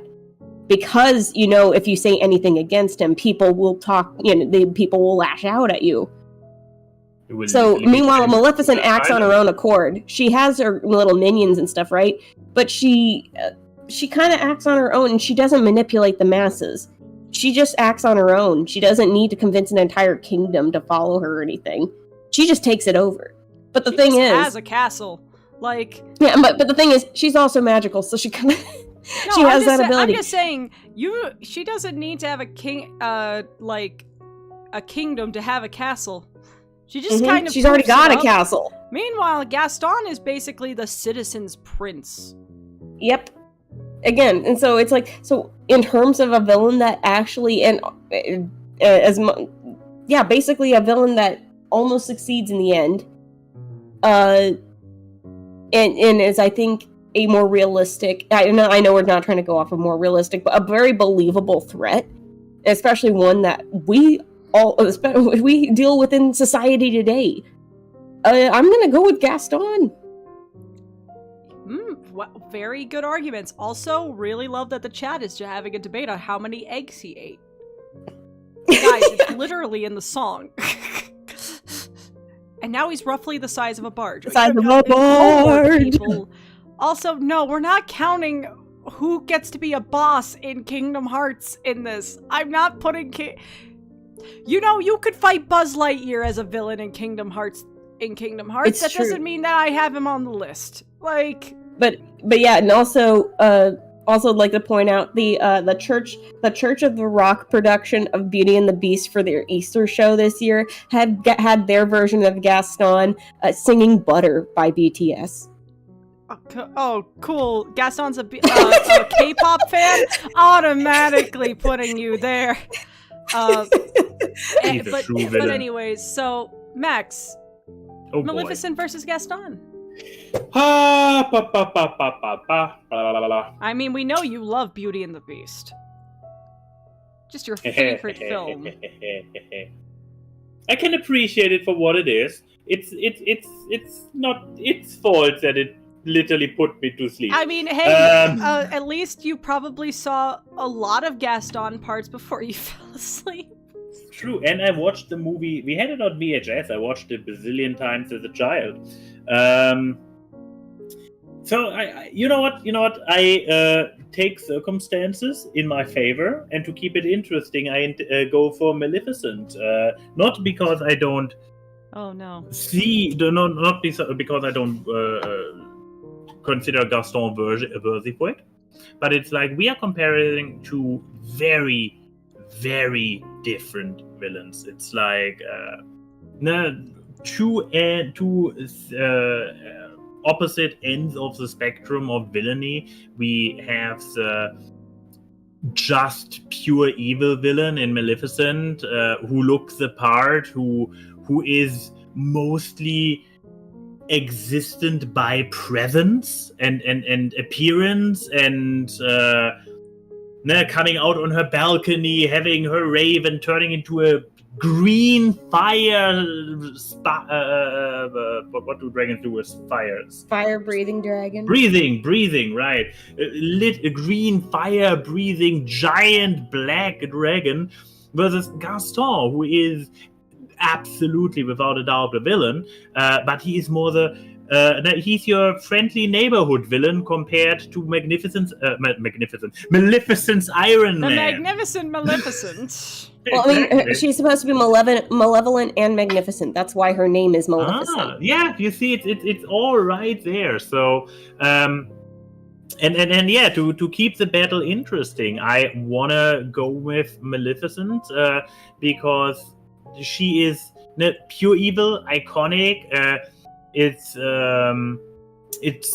yeah. I want to mostly see where it goes. Again, I am not against Gaston. I will not be sad if he wins. But Maleficent is also has a level of iconicness that, as good as Gaston is, I don't think he has reached. He has this song, but the song is more like a party song.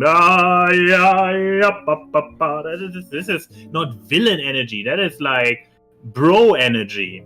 And yeah. But that is how he controls the masses. I know, and I'm not disagreeing. I'm just saying. It's also technically a song he sings, and that's a lot. Yeah, he gets 2 villain songs. 2. All right, children. There's a reason I'm between you guys for the vote. Yes. Oh. Break this tie. And possibly a relationship with, depending on which one I choose. I either lose my sister or lose my podcast person. Oh, absolutely. Yeah, that's how it goes. All right. Also, to the chat, all the people saying, "Oh, but she can turn into a dragon, like, and Sora fights her in Kingdom Hearts." Stop, okay? She also doesn't last very long against Sora either, so I don't know what And else she to doesn't say. last long against Prince Philip either. Let's be real. Yeah, She got I'm like, she stabbed turns into a once dragon and for died. like 15 seconds. Oh yeah, it's like, so we can't use that defense. And it's not like Kingdom Hearts doesn't matter, but it You know kind who of doesn't have doesn't. a losing streak against Sora? Gaston. Ooh. But yeah, it's as much as you, or as little as you care about Kingdom Hearts, we are talking about the primary media featuring those characters, those villains, not the peripheral extended Disney Final cow Fantasy milking words. spin-off, like Exactly.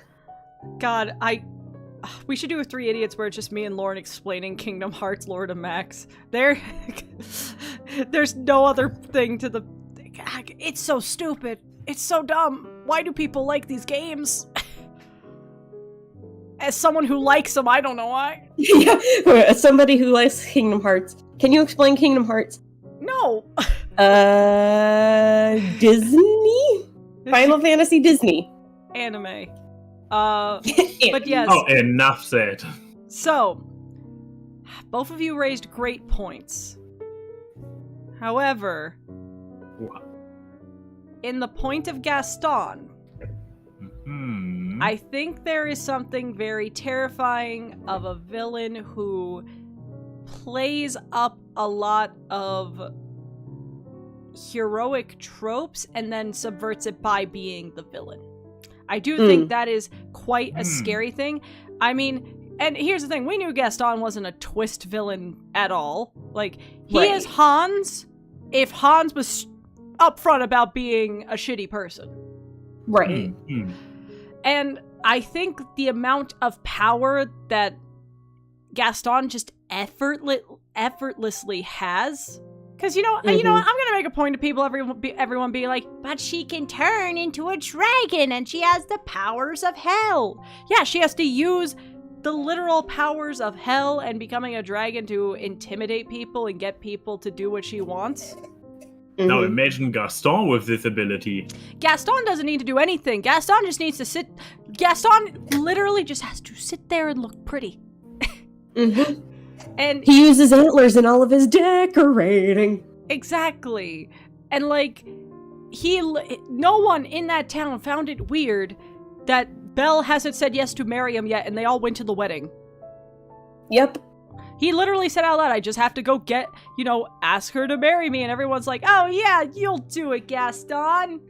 Like, and then she'll obviously say yes, even though they've very clearly seen her going, no. He had no enemies, except for basically Belle and Beast at the end of it, and Belle's dad, and he did, he manipulates people to throw Belle's father into the insane asylum.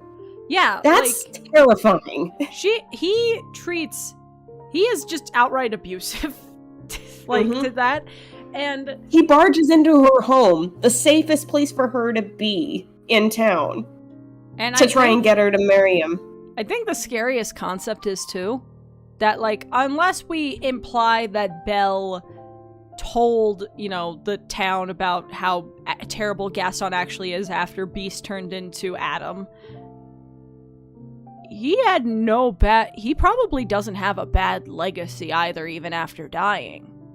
How do we know I think he died a hero. I mean, how do we know that the townspeople even know that Beast and Adam are the same person? They could just be like, that's the missing prince or something like that.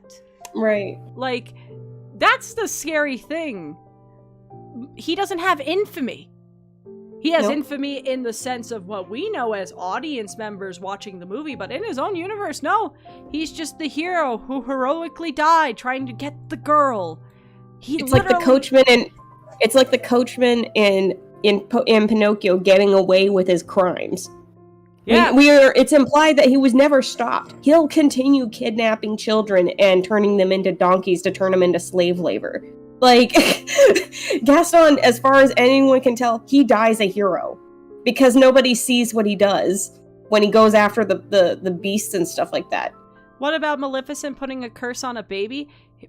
The thing is, she used literal magic on this baby. The fact that you have to put a curse on someone for these things. My point is that Gaston is more effortlessly evil than the Green Lady. Weird statement, I know. And this is coming from somebody who loves Maleficent. I love Maleficent. Petty, you know what? I can't help but admire that. But yeah, no, Gaston, I think Gaston gets it. That gets the point. Ooh. Yes, Max? No, I'm just We got the snake tier. Yes, We this got is a snake tier. This is the snack tier. We have Jafar from Aladdin versus Ka from Jungle Book. And I'll go first with this one because I love both. I love Ka, but I also love Jafar. As much as I want to make an argument for the snake versus the snake man, Jafar is just such a good fucking villain. He's what I wanted from Scar, and Scar almost got it, and then fumbled at the end. Because, like, he played the long game. You can argue Scar played the long game as well. And then when he finally got this, you know, the power, he was just an evil sorcerer, just, you know, torturing the people who treated him like shit. I can appreciate that. He's also disgusting, because he wanted Jasmine to fall in love with her, and has the most disgusting kiss in Disney history. And mind you, he doesn't want her for any affection. He wants her for control. It's a power move. Yep. Like, it's gross. It's gross. But also, like, and again, this man she's has... like freaking 14, I'm pretty sure. Yeah. If not 16, which is still like... By her 16th birthday. She is having her sweet 16.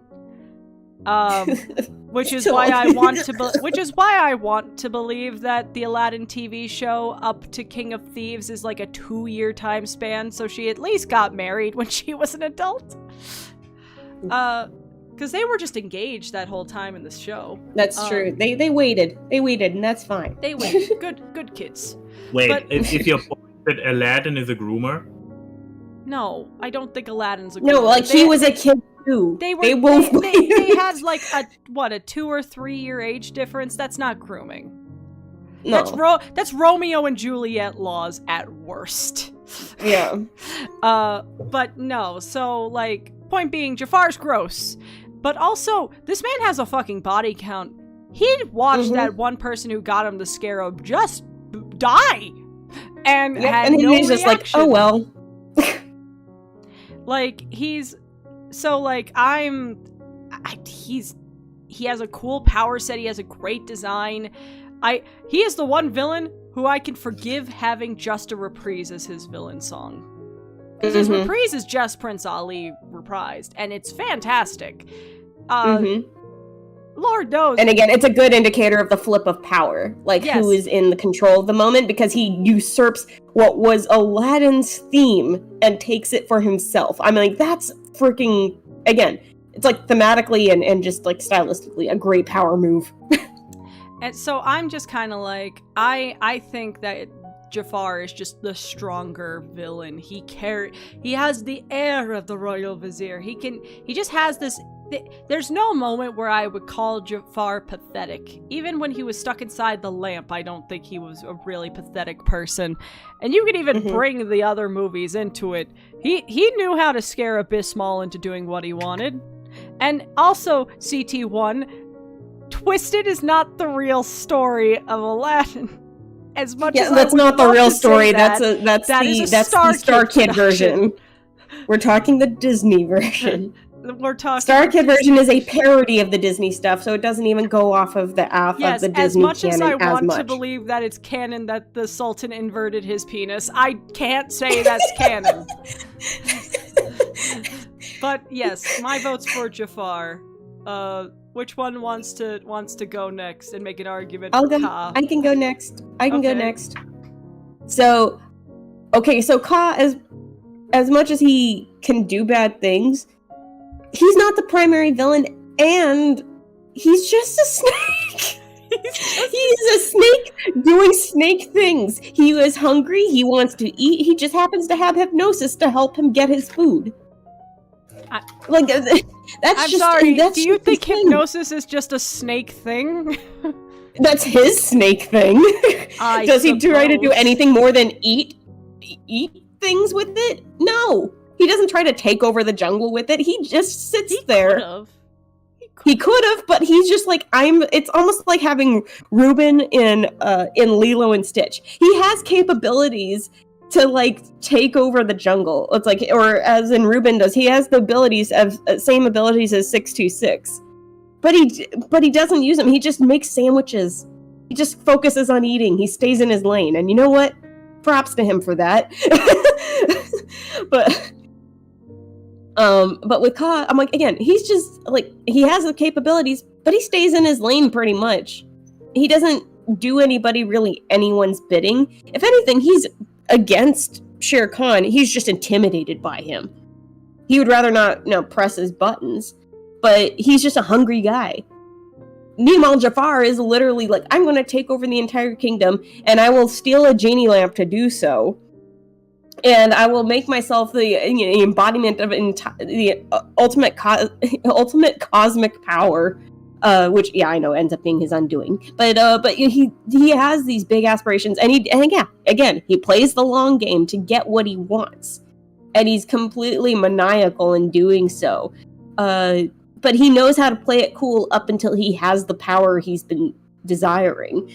And again, he almost darn well succeeds. Ka is just there. I love him, but he's just there. I can't even really consider... He's a snake doing snake things. He's a snake that wants to eat. He doesn't do much else. He's cool, but he doesn't do much else. And then you have Jafar, who is the direct main antagonist. The direct villain of the story. All right. So... yeah, my point goes to Jafar, and plus he turns into a cobra, a giant-ass cobra that, I know that's like saying, but he can be. And he goes into pun mode. Once he has power, he just pulls out all the puns, and you know what? I respect that. Because I would do the same if I went on a freaking if you became villain evil, twist. Heaven if I could just go absolutely insane and go just be... when I'm driven mad by adrenaline and power, I too would probably flip into puns. Okay, what about you, Max? Do you want to try to convince us otherwise? I mean, I had a certain line about you say Ka is just the snake doing snake things, but you could also make an argument that Jafar is just a vizier doing vizier things, because show me one story in which a vizier doesn't try to take over for the Sultan. It's basically the entire stick. This comes with a vacancy. It's like looking for person, power with hunger for power and willingness to backstab superior. But the actual point I want to make here is that if you look at Ka, you look at Ka. What is Ka doing? Ka is snake that does snakes around, and he does hypnosis. He snakes around. He very much does. So and then there comes Jafar. What does Jafar do? Jafar also does hypnosis. He also has hypnosis. And when Jafar snakes, he snakes bigger. So it's literally a case of everything you can do, I can do better. And that's literally the point. Jafar, anything that Ka brings to the table, Jafar also has, and probably bigger and better and other skills. So there's not even competition. Jafar has his big and loud moment, like in Cats Don't Dance. Big and loud. So, but okay, I do want to make one argument. Not unanimous. Okay. Just because I was thinking about this as we went on, of just that Ka's not really a villain. Maybe we could make the argument that Ka is a villain in a more meta way. Mm-hmm. Follow me here. You already lost me. No, follow me. I feel like Ka awakened things in people, and I could say that brings some malevolence to people's lives. At least the lives of anyone using Google searches for anything. How many times that I have seen when I Google like Jungle Book stuff, or even any character. You want to play that game where you look up your name and then the hedgehog? Look up any fictional character and then Ka. You are either going to find hypnosis fetish or boring. This character brought like more and more people into hypnosis and vor fetish communities, and I think that's a crime.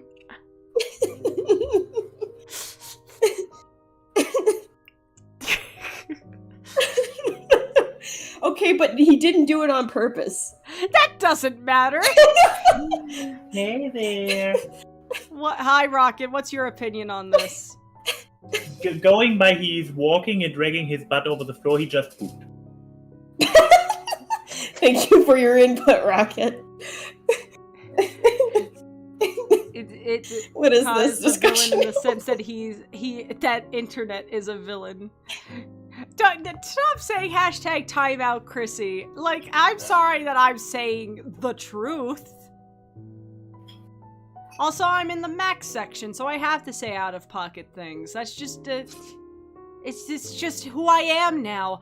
I'm Kinda now true. the ferret owner. Yep.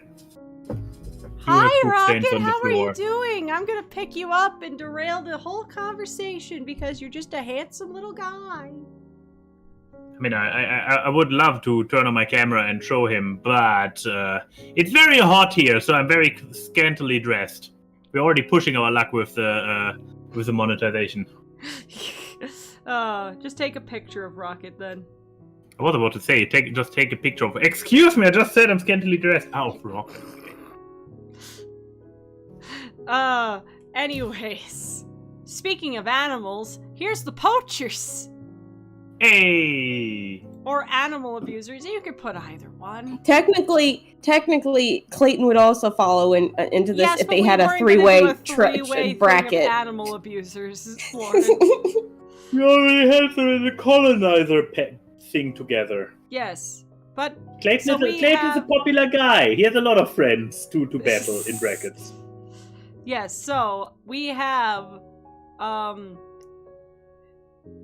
let me look at the document. Rescuers Down Under, dude. Yeah, exactly. Yeah, that's what I was gonna say. I'm like, I don't think anyone really remembers his name. They remember what he does. And Cruella. And they remember Joanna. de Vil. Like, I feel like this one's gonna be an unfair one. Yeah. One has a song written about her. That is, I mean- her name literally is Cruella de the Vil. Evil. I mean, here's the thing Cruella about Devil. both those people. Neither of them is a villain. What the fuck? You're telling me There that we the go. one that wants to skin puppies Let me isn't a Skin villain? puppies. Let me make my case. So first of all, we have a dude who is hunting animals. He's a hunter. He's a hunter dude. No, he's just doing a He's job. a poacher. That's more than a hunter. I don't know the difference, and I'm too lazy to. So finally, Poachers kill animals no. and you sell them off. It's like they kill them. okay, sell but off now their parts. you have to mirror me too, that I don't stare off screen the Yeah, entire you look time. away. You're looking away in Thank you. shame. Okay. Ah, there we go. Ah, haha. Are they looking? Are they checking? Ah, what am I saying? They're still staring. Well, now you're looking up to the characters you're talking about, so I guess it works. Excellent. Yeah, but here's the thing. So he's just a hunter dude who is kind of stepping over the line a little bit, but he's just doing a job. He's just trying to get money. And then about this lady. She was just fighting this other more evil lady. This was all kind of a persona, and at the end of the day, she liked the dogs. She saved the dogs, and she gave the dogs or the babies of the dogs to the musician, who then wrote a song about her, which was not very nice. So, but point being, so the true villains are the bird who is ruining the dude's job opportunities, and the guy who wrote the song about poor Cruella. Go to your corner, Max. Go already further am. into your corner, Max. Lauren, I think Max has lost it.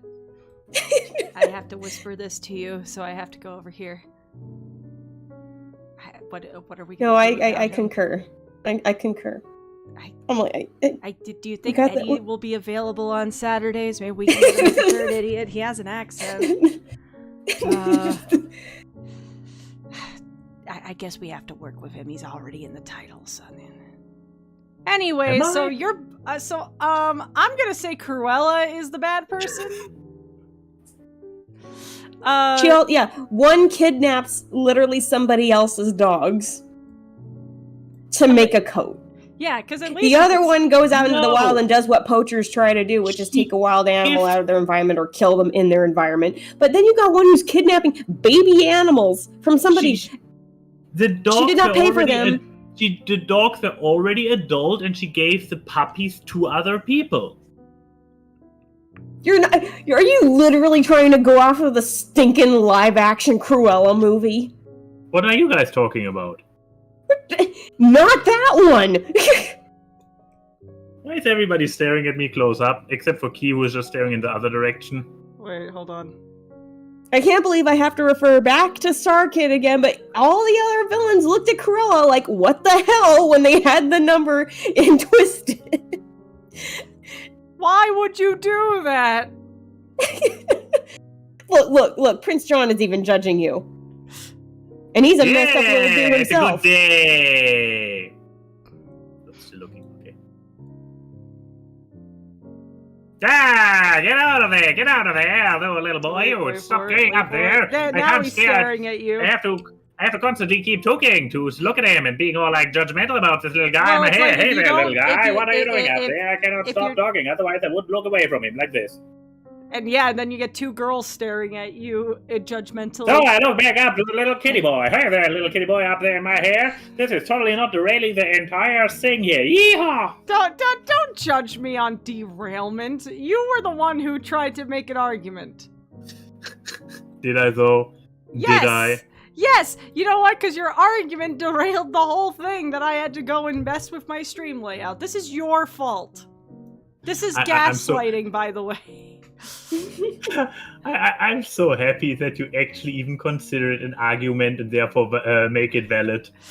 Anyways, what's your actual vote for, Maximilian? You should have ended this with some kind of vote. Quella, obviously. Okay, god damn it. Lauren, what's your vote? Cruella DeVille, she freaking kidnaps and tries to kill Okay, yes, we're all agreeing puppies for that- fashion. The other one is what we expect of a poacher to do. Okay? Okay. I know he's bad too, but you know who else was so bad that somebody else had to go and sit there being like, "What a bitch! I need to write a song about this." Like, Oi. Like not even her singing it; it's somebody else looking at her, going like, Okay. "Man, she's twisted. I need to make a song about this." Oh, but since we have them right next to each other, Ka, who is just a snake doing his snake things, and Poacher guy, who is just a doing poacher his doing poaching poacher thing. things. Well, then that's why they didn't proceed. Yeah, but who between those two? Who between those two? oh, between these two, Yeah, I'm guessing the the poacher, poacher he who- has a gun. He could probably kill the Well, guess- animal. Okay, to the chat, that's saying, but the other one kidnapped a child. Well, yeah, Medusa already covered that base. But you know what? That was also her drive. know what? The kid being kidnapped was like a side quest for this guy. It's just like the main drive of Medusa was like, I'm going to kidnap this kid and use her as part of my freaking game. Also, you know What? what a puppy is, chat? A child dog. She kidnapped that's- and multiple children. 199 puppies specifically. Wasn't the child down under more collateral damage anyway? Did he actively kidnap it, or was the child just caught in the same net as the bird? The child was caught in the same net as the bird. Exactly. He's not even kidnapping a child properly. So yeah, That's what I said. barely It's the like a villain. side quest for him versus actually Yeah. his drive. He's not a villain. He's just a criminal. Guys, we need to talk about the real villains here. Oha. Oh, I see. Yeah. Oh, So boy. next, we have Yokai from Big Hero 6. And this dude who is threatened by cats Butler from dude. Aristocats. The butler. It's funny because as much as I titled this tier I sit here going, they're underwhelming. Yeah. That was their mistake to make. That was their mistake. But yes, so Lauren, I know these are your favorite villains, so why don't you go first? Oh boy. All right. So Even I'm Prince sitting here John is turning away from these guys because they're just so bad. Yeah, I'm like, okay, I'm gonna sit here going, look, Baymax is cute, but I care. I'm gonna sit here and have my Peter Griffin moment of I did not care for Big Hero 6. I'm with you like, there. Baymax aside, I did not care for Big Hero 6. And Yokai did not help that. Sure, he has a cool look. He has a cool villain look. But you know what? That... I'm gonna keep using that quote. I'm sorry. But the fact is like, you have these two, I mean, yes, generally, overall, pathetic villains. Yes, Edgar is threatened by cats. But you know what? I'm gonna give him the fact that he feels like... like, I know he's not family, but the fact that I feel like he's understandably pissed off that cats get to inherit money over him, who has done his services to the lady who has the cats. Like, what are the cats gonna do with the money? I'm not saying he's right. I'm saying he is justified in his anger. Does it justify him in trying to kill the cats? No. But I get his frustration. Do I sympathize with the cat murderer? It's complicated. It's like, and that's what I'm like, God only knows how long you've been working with this lady as the butler, right? And she's just all of a sudden like, I might die soon, so all this goes to my cats. I'm like, what are the cats gonna do with it? I don't blame them for getting upset. Edgar would have access to the money? Yeah, I was thinking that. And so it's like, maybe if he had stayed for 2 seconds longer to hear the conversation, he probably would have heard that in the clause. But, yeah. You were going to say something. I get it, clause. Ever heard of 101 Dalmatian Street? That's what animals do with a lot of money. They buy a house and live there without humans and are up to fun shenanigans. And now I'm thinking, if I'm remembering, Tadashi, did Yokai kill Tadashi, or was Tadashi like a casualty from something that he did? I can't remember. He was a casualty, right? I thought that it was that death. Tadashi found out that he wanted to use the nanobots for bad things. Tadashi said no, and then the guy blew up the lab.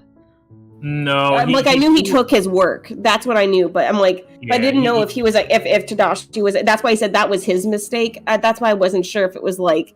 I know. I remember. I can tell you if you are interested. So I swear it was almost like a casualty thing. Either way, Yokai was a weak villain by comparison. Edgar, as much as I can say, look, again, I say not justified. I'm just saying I get it. It's like Joker saying, I don't justify your actions, but I get where you're coming from. And honestly, I see Edgar as the better. I mean, I don't say better as in like he is more of a villain than Yokai. The way I see it, because it's like, again, if he had maybe just waited around a couple seconds probably to listen to what was happening with the inheritance, he maybe wouldn't have done done what he did, but he did it, and it shows a true testament to his character, which is, I will kill cats in order to get what I want. Cats that didn't have any, that didn't like ask for that stuff, Cats they live the high life, but money. They're cats. Yeah. They're cats. So I'm like, you're gonna target cats? You need to explain to them in terms of like fancy feast. Like, yeah, I'm like, and the fact that he heavily drugged the cats and thought, I'm gonna drown them. Like, what the fuck is your problem, dude? So, anyway, Edgar, my vote goes to Edgar in this situation, especially when like Yokai could have been a more promising villain. But the fact that Big Hero 6 was just such a thing, like, and that's not for the animation team. Like, animation team did a great job. Effects team did a great job. Like, it looks like a great film. Story-wise, I feel awful because I would have hoped for something more, especially out of like a Disney animated Marvel flick.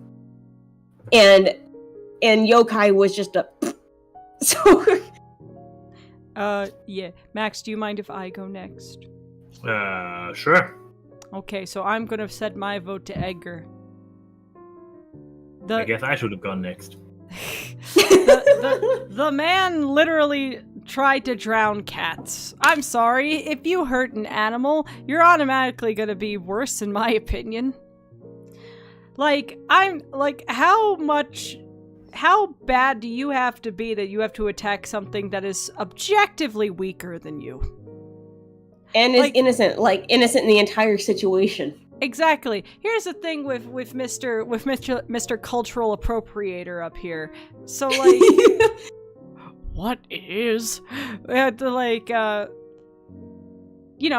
having to make Tadashi kind of a casualty in his thing was like kind of a necessity, because Tadashi was a built young man. This old white dude wasn't gonna beat up that guy. But also, I can argue that Yokai has at least reasons for why he's doing what he's doing. So you could say, oh, there's some understandability there. His daughter, all this stuff. But that was his mistake. Because this cold motherfucker named Edgar down here was like, oh, I want money. I'm gonna fucking kill these cats. Like, and again, it's going from the, look, he's absolutely not justified in doing what he does. But you get the frustration that it's coming from. Well, but then you go, what the fuck are you going to do? That's how you're going to handle your problem? What the fuck, dude? I would argue the daughter being Talk it out with her. No. Lauren. I would argue that it's more understandable to be upset at your daughter being stuck in a Hadron Collider than, I'm still going to have steady employment with these cats. This dude's just evil. If your first instinct is, for money, I am going to kill kittens, then I think you are the more evil person. Well, again, I said my vote went to Edgar for being the bigger villain of these two. No, your vote went to Edgar. Your vote went to Yokai. No, it went to Edgar. Yeah, it did. Oh. Don't gaslight me. Oh, so my vote's gonna go to Yokai. Because I think that he is the more tragic villain, because his daughter's literally stuck in a Hadron Collider. Damn it, I wanted Max to have to do a deciding vote. Anyways, Max, are you voting for the butler or the white guy? They're both white guys. I meant to say cultural appropriator, but I felt like I was saying that word too much. The butler or the cosplayer? Which will it be? There you go, the butler or the cosplayer. I mean, I just was on a week-long furry convention, so I am obviously not not in favor of somebody drowning kittens, but okay, no, you don't say a statement like that and then put "but" at the end of that. But I draw just the. did. It's like I can let drowning kittens pass, but I draw the line. No. Drowning kittens. No, the thing is, as sad as it is, for anybody who is less furry than all three of us, yes, you too, Lauren, don't stop denying it. You're not Saber Spark, it's not cute. What? You want to know what I loved? Was you saying that and then you staring? Lauren, can you just make a noise?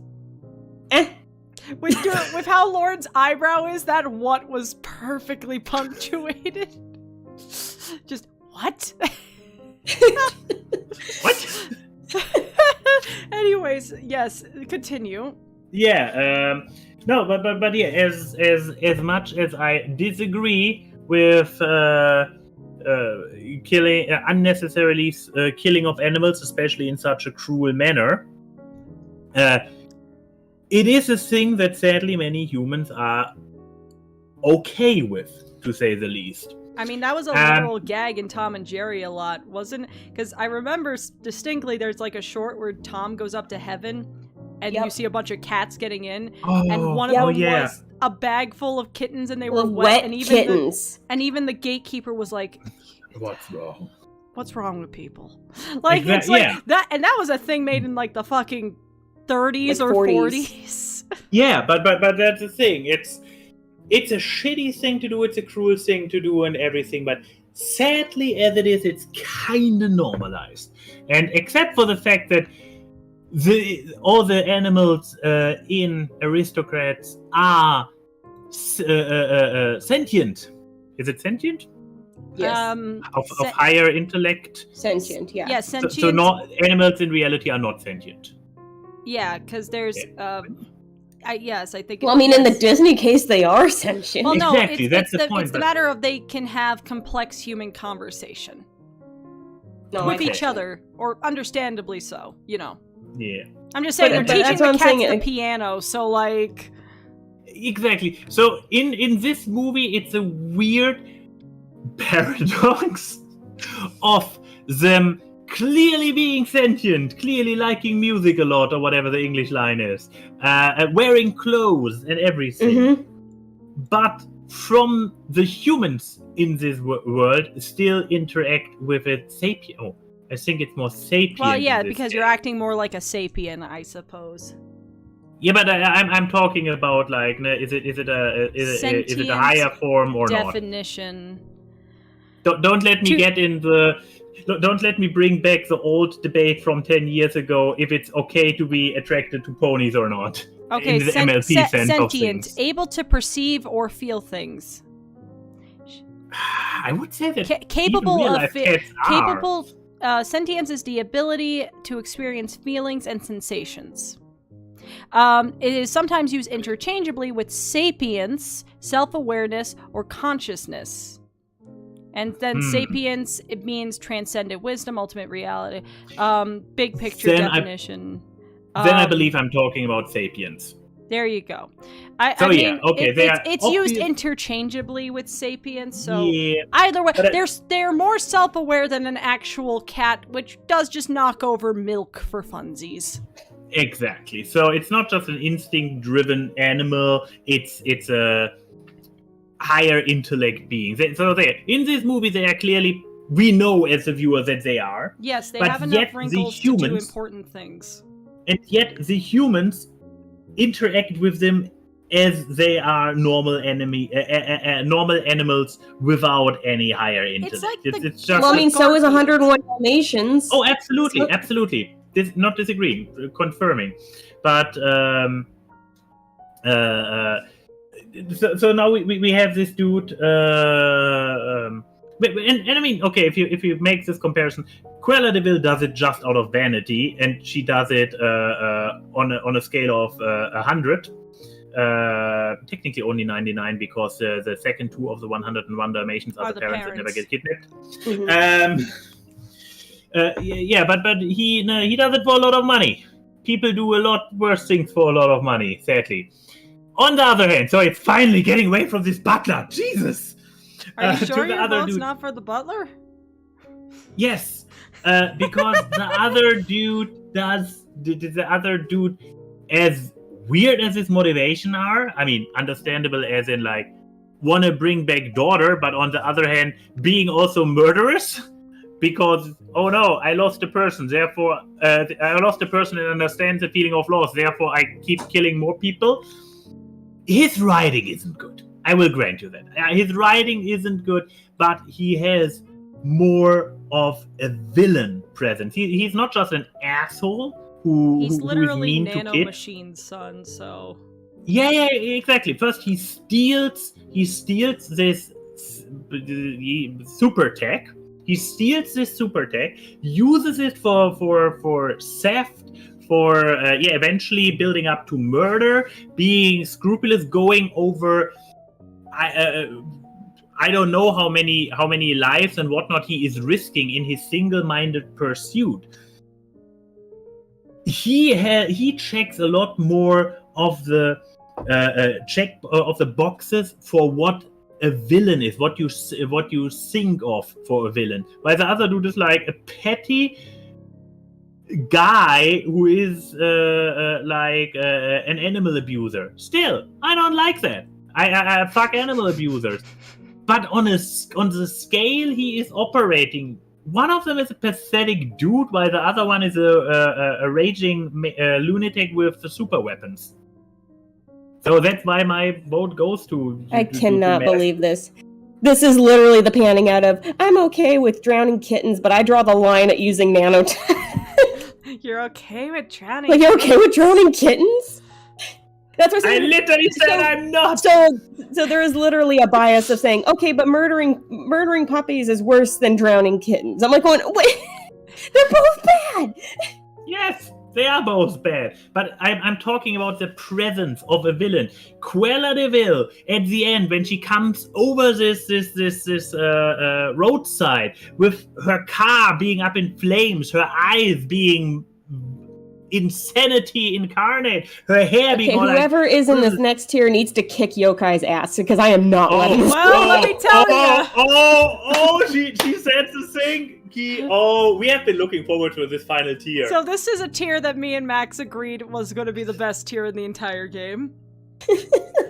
We have the Catharsis tier, where we have Mayor Bellwether from Zootopia and Mr. Buck Cluck from Chicken Little. Oh, hey Max, why don't you start this one out? You resident furry man. I'm not sure if I hope. I mean, I probably have a opinion already. It goes a little bit like previous arguments I made.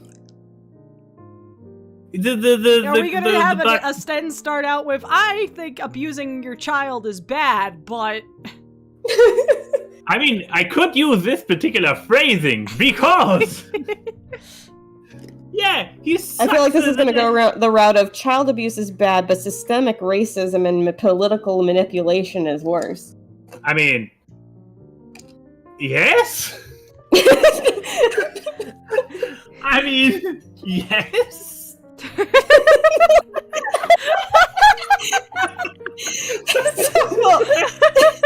Excuse me, Lauren, this is Max's turn. One of them has the word systemic in it. The scope we are talking is a little bit bigger. If we are talking... No, we are not talking. We are not going there. So, yeah, he's a shitty dad. He is like... He checks all the shitty dad boxes. But I'm not sure how many, if any, villain boxes he checks. While Bellwether, she is actually a person with a plan, with a goal. She's working towards it. She goes intentionally. She throws intentionally people under the bus, like from the beginning, right? She's doing the entire making predators go feral intentionally to topple the mayor, to become mayor herself. She's a proper big scale conspirator, manipulator, villain. All the presentation and whatnot aside, between those two, I go Bellwether. Okay, so your opinion is wrong. Fair, then go next and make it interesting. Alright, I'm gonna go with Buck Cluck.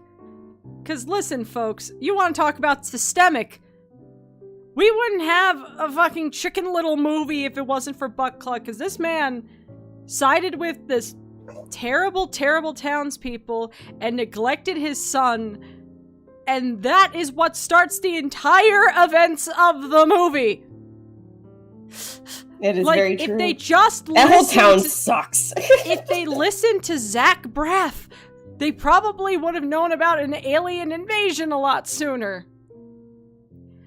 But because Buck is a terrible, terrible dad who's just ashamed of his son, they keep ignoring this alien invasion that could have been, like, taking over the entire world.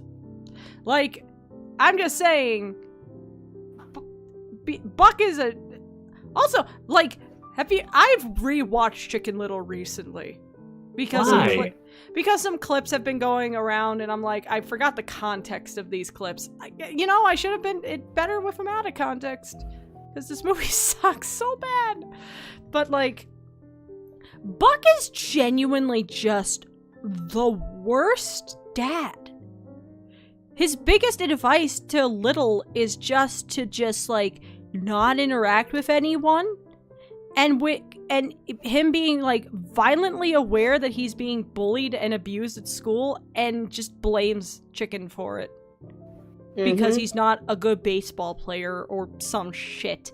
It's so bad. It's not even ignorance. It's active. You know what the town is? The town thrives off of, like, this is the small town energy of where nobody fucking left their hometown. So they're all thinking that that's all degree. Like, they peaked in high school and that's it. Like, that's literally the entirety of the embodiment of peaking He in is high the school. embodiment of peaking in high school. So It's just, he's so bad. And I'm just saying, if you want to go even bigger than a city getting corrupt, you know what's corrupt? The sky! So yeah, my vote's with Buck Cluck. Am I biased? Do I hate bad parents? Yes, I do. I do not care. This man sucks. I think he's the worst Disney villain, and Disney needs to acknowledge that he's a villain. the fact that the social media team for Disney forgot that one time that he was actually awful. They put up a Father's Day post with him being like, like, this is the one character you should not love with Buck and Cluck this Father's Day, and it's like, who's gonna tell him? No, it's like it's like dads are there for you even when the sky is falling. I'm like, this is literally the opposite of what happens in this You didn't even watch your movie. You Disney Sember nostalgia critic that. Like, my god. But yeah, so my vote's with Buck Cluck. Lauren, our resident Disney adult, you are the decider. I'm closing this out. Oh my god. Okay. Yes! This is the development I was looking forward to. Please do. Oh my god. Keep in mind, whoever you make win is up against Mask Guy. I know. I'm okay with one that. do you think has I hate them both, so I'm okay with that. I hate them both, so that's okay. You know what? I'm just saying, if you get Buck Cluck, you get two dads. It's Father's Day.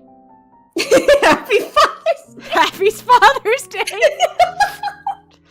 So the real question is, Lauren, we all know that Key and I would do it, but would you do it just for the meme?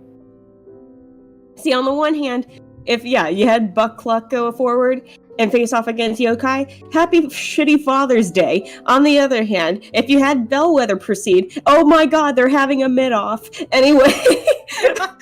Yes, that is true. So, because, especially when you have, on the one hand, Bellwether comes out of the era of the twist villains, where every villain in the in the 2010s, and she is a not good twist villain. Like, you can like, even if whether or not you see it coming from a mile away, once it happens, you go, of frickin' course, right? So, it's the whole, meek, mild little sheepy, like, trying to play cutesy wootsy.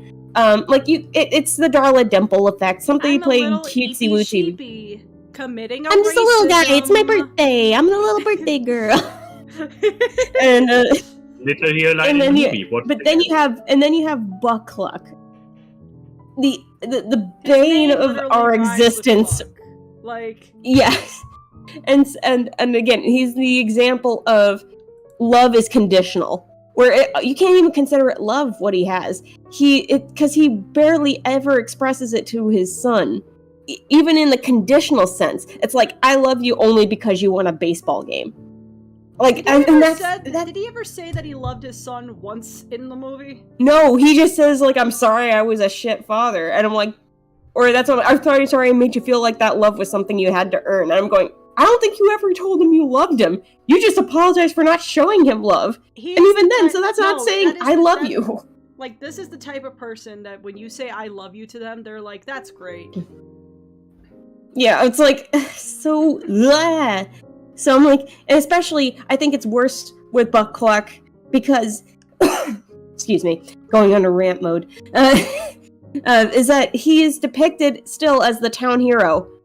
Like, because, again, he was a freaking baseball player for the, like, middle school, high school, football, or, baseball, freaking ball team. Go ball. Go balls!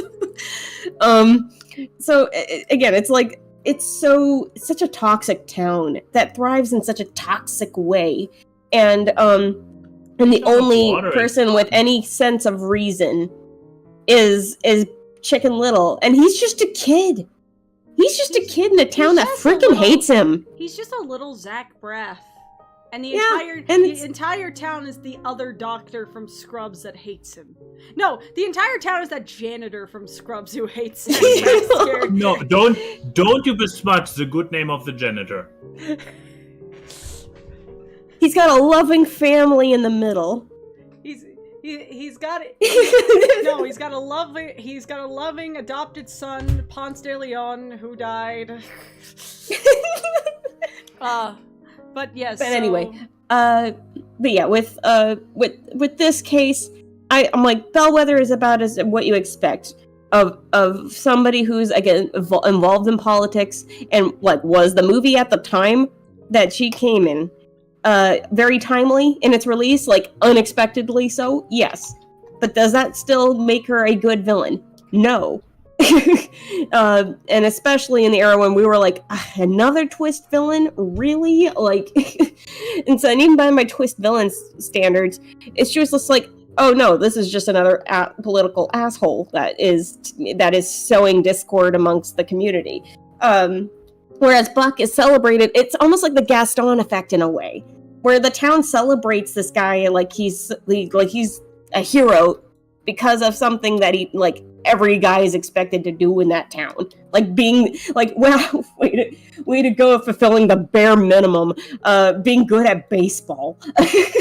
And then it's like, oh, but how about being a great dad to your kid? Oh no, screw that. Your kid's a fucking little piece of shit. Like, it's like, so yeah, no, it's like with this guy, he is 100% worse than Bellwether, and that is because he basically gets away with what he does, and with the lamest excuse of an apology to his kid. Like, does he actually strive to be better? We don't know that for certain. Is the love still conditional? Probably. Like, I don't know how much he actually learns. I love the people. Bellwether is arrested as she should have been, and now we know she breaks out of jail in the new attraction coming to Shanghai Disney. But anyway, Yes, Netra, I agree. The real villain is society. But yeah, but we live in a society. But look, guys, this is becoming far too analyzed that it should, says Scruffy. Guys, look at the title of the show. Here it comes. But yes, Yes, I see I'm what looking. I see what you're saying, Lauren. I see what you're saying. So what you're saying is that Prince John gets to go up against Yoke. No. But are you saying what I think you're saying? I am saying Buck Cluck is the worst of the two, and he needs to go up against Yokai for the worst Father's Day face-off ever. She's doing the bit! Everybody, she's doing the bit! Wait, I'm just saying, like, where's my zoom out button? Let's take a little look here on this side. So if we, I mean, first of all, we have to do a battle next time of Jafar versus Cruella. That's gonna be fun. Oh, yeah. That's gonna be And a I hard have one. a feeling who's gonna The win here. diva energy is strong. I have a feeling who's gonna win here, between Yokai and Buck. But let's just say this is a hypothetical. Buck may have to go against Jafar or Cruella. Roast him, Jafar. That In was, Winner, the winner, half, chicken dinner. In the half final. yeah, like, that is the insane, there's multiple insane things here. But yes, we have finally did it, boys, girls, non-binary friends, and neo-pronoun pals. We have gotten to the next round for next time. Whoa. Our official Ooh. battles for next time are Gothel versus Yzma, Radigan versus Atlantis dude. So shitty mother. Rourke. So let's name Yes, those thank new you. brackets. So we have shitty mother figures. Yes, we got Rourke versus Then- yes. Radigan, Oh. the R1. Oh, that is a difficult one. What do we name this bracket? R. Good name. Good name. The R bracket. We got Facilier versus Tamatoa. I guess modern. Or the modern Disney villain. Yeah, modern Disney. We got Frollo versus Bowler Hat Guy. The guys with the hats. The unfair Fashionable head tier. guys. Yes, Hatmen. Ursula versus Clayton. What would that tier be? What would you call that? Both really terrible deaths. I don't know, like that. Well, I would also say they both trick the protagonist into false The sense of manipulator security. The tricksters. Yeah, manipulator. Yeah. yeah, The Well, then manipulators. we have the realistic ones. Yeah, Yeah. Medusa versus Gaston. The realistic villains. Yeah, neither of them has any abilities or are anthropomorphic animals. They are just two real people. They're just two terrible people. Yeah. Then we got Jafar and Cruella de Vil. Cruella. I The guess- diva off. The diva off. And then Shitty We got Father's the Day Battle of the Dead. With- Shitty Father's Day. with Yokai and Buck Cluck. Oh, man, there is like one really violent Buck Cluck stan in the chat. I can't believe this is the Is there? controversial one that we have is picking Buck. Is there a Buck Cluck defender in the chat that I haven't seen? It's just people being like, he's not evil, he's just stupid, he's a shitty dad, but he's not evil. I'm sorry, most shitty people are evil in their own way. Yeah. But yes, what do you guys think of the battles so far? Which one do you think is going to be the most interesting next time? Yeah, the most interesting. That's a curious one. I mean, there's of course the diva battle will be brutal. I think the Shitty Father's Day one's gonna be really fun to try and battle out. That one's Yeah. going to be a lot of fun. Shitty Mother's Day will also be hard because they are so different. They are.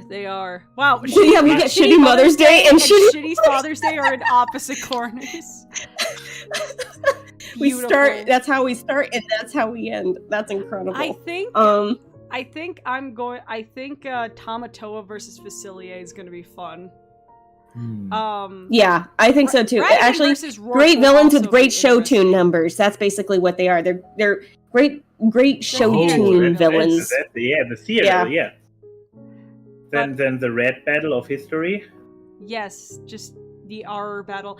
These are all going to be good. I feel like I'm just going to be sad during this battle because Yeah. it's just watching someone. It's two old men fighting each other in a parking lot. Yeah, Like- that will be a massacre. Oh, look at! Oh, I just realized. I just realized all Two the old normal, men fighting in the Denny's parking lot at 3 a.m. Yeah. all the battles that are just normal humans against each other will be massacres. Oh God, you're right. Oh. 'Cause Also, you- hi, what, Duck. I'm Bowler sorry Hat that you Guy came in and to see, like- Frollo, Medusa versus Yeah, Gaston. Those are the two. The Oh. other ones all have magical powers, Or are or one of them animals. is an animal. Exactly. Two of them are animals. One's a crab. Yeah. Crab people. Crab people. Actually, three of the guys on here. 3 of them are animals. We have Radigan, we have Tamatoa, and we have Buck Cluck. Oh yeah. Technically 4 if you want to consider Ursula because she is half octopus. She is half. Half. So it's 3.5. 3.5. I mean, we could say that it's a solid 4 if we give Frollo half points for being a monster because he's definitely an inhuman. Yeah, person. I hesitate to call him human. But yes. Oh my God, Karen versus Karen Chad. versus Chad. Oh, that's gonna be really good. But yes, everyone, thank you so much for watching. You just watched 3 idiots rank Disney villains.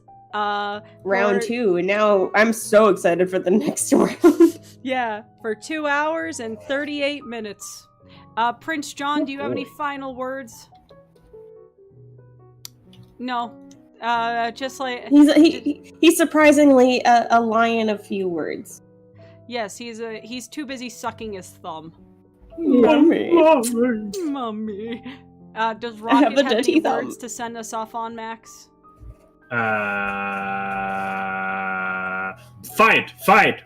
Fight! I do think Rocket thinks of violence often. Oh, he does. But yes, Father, everyone. I create violence. He is a ferret after all. Mhm. But yes, thank you everyone. We will see you next time. Stay idiotic.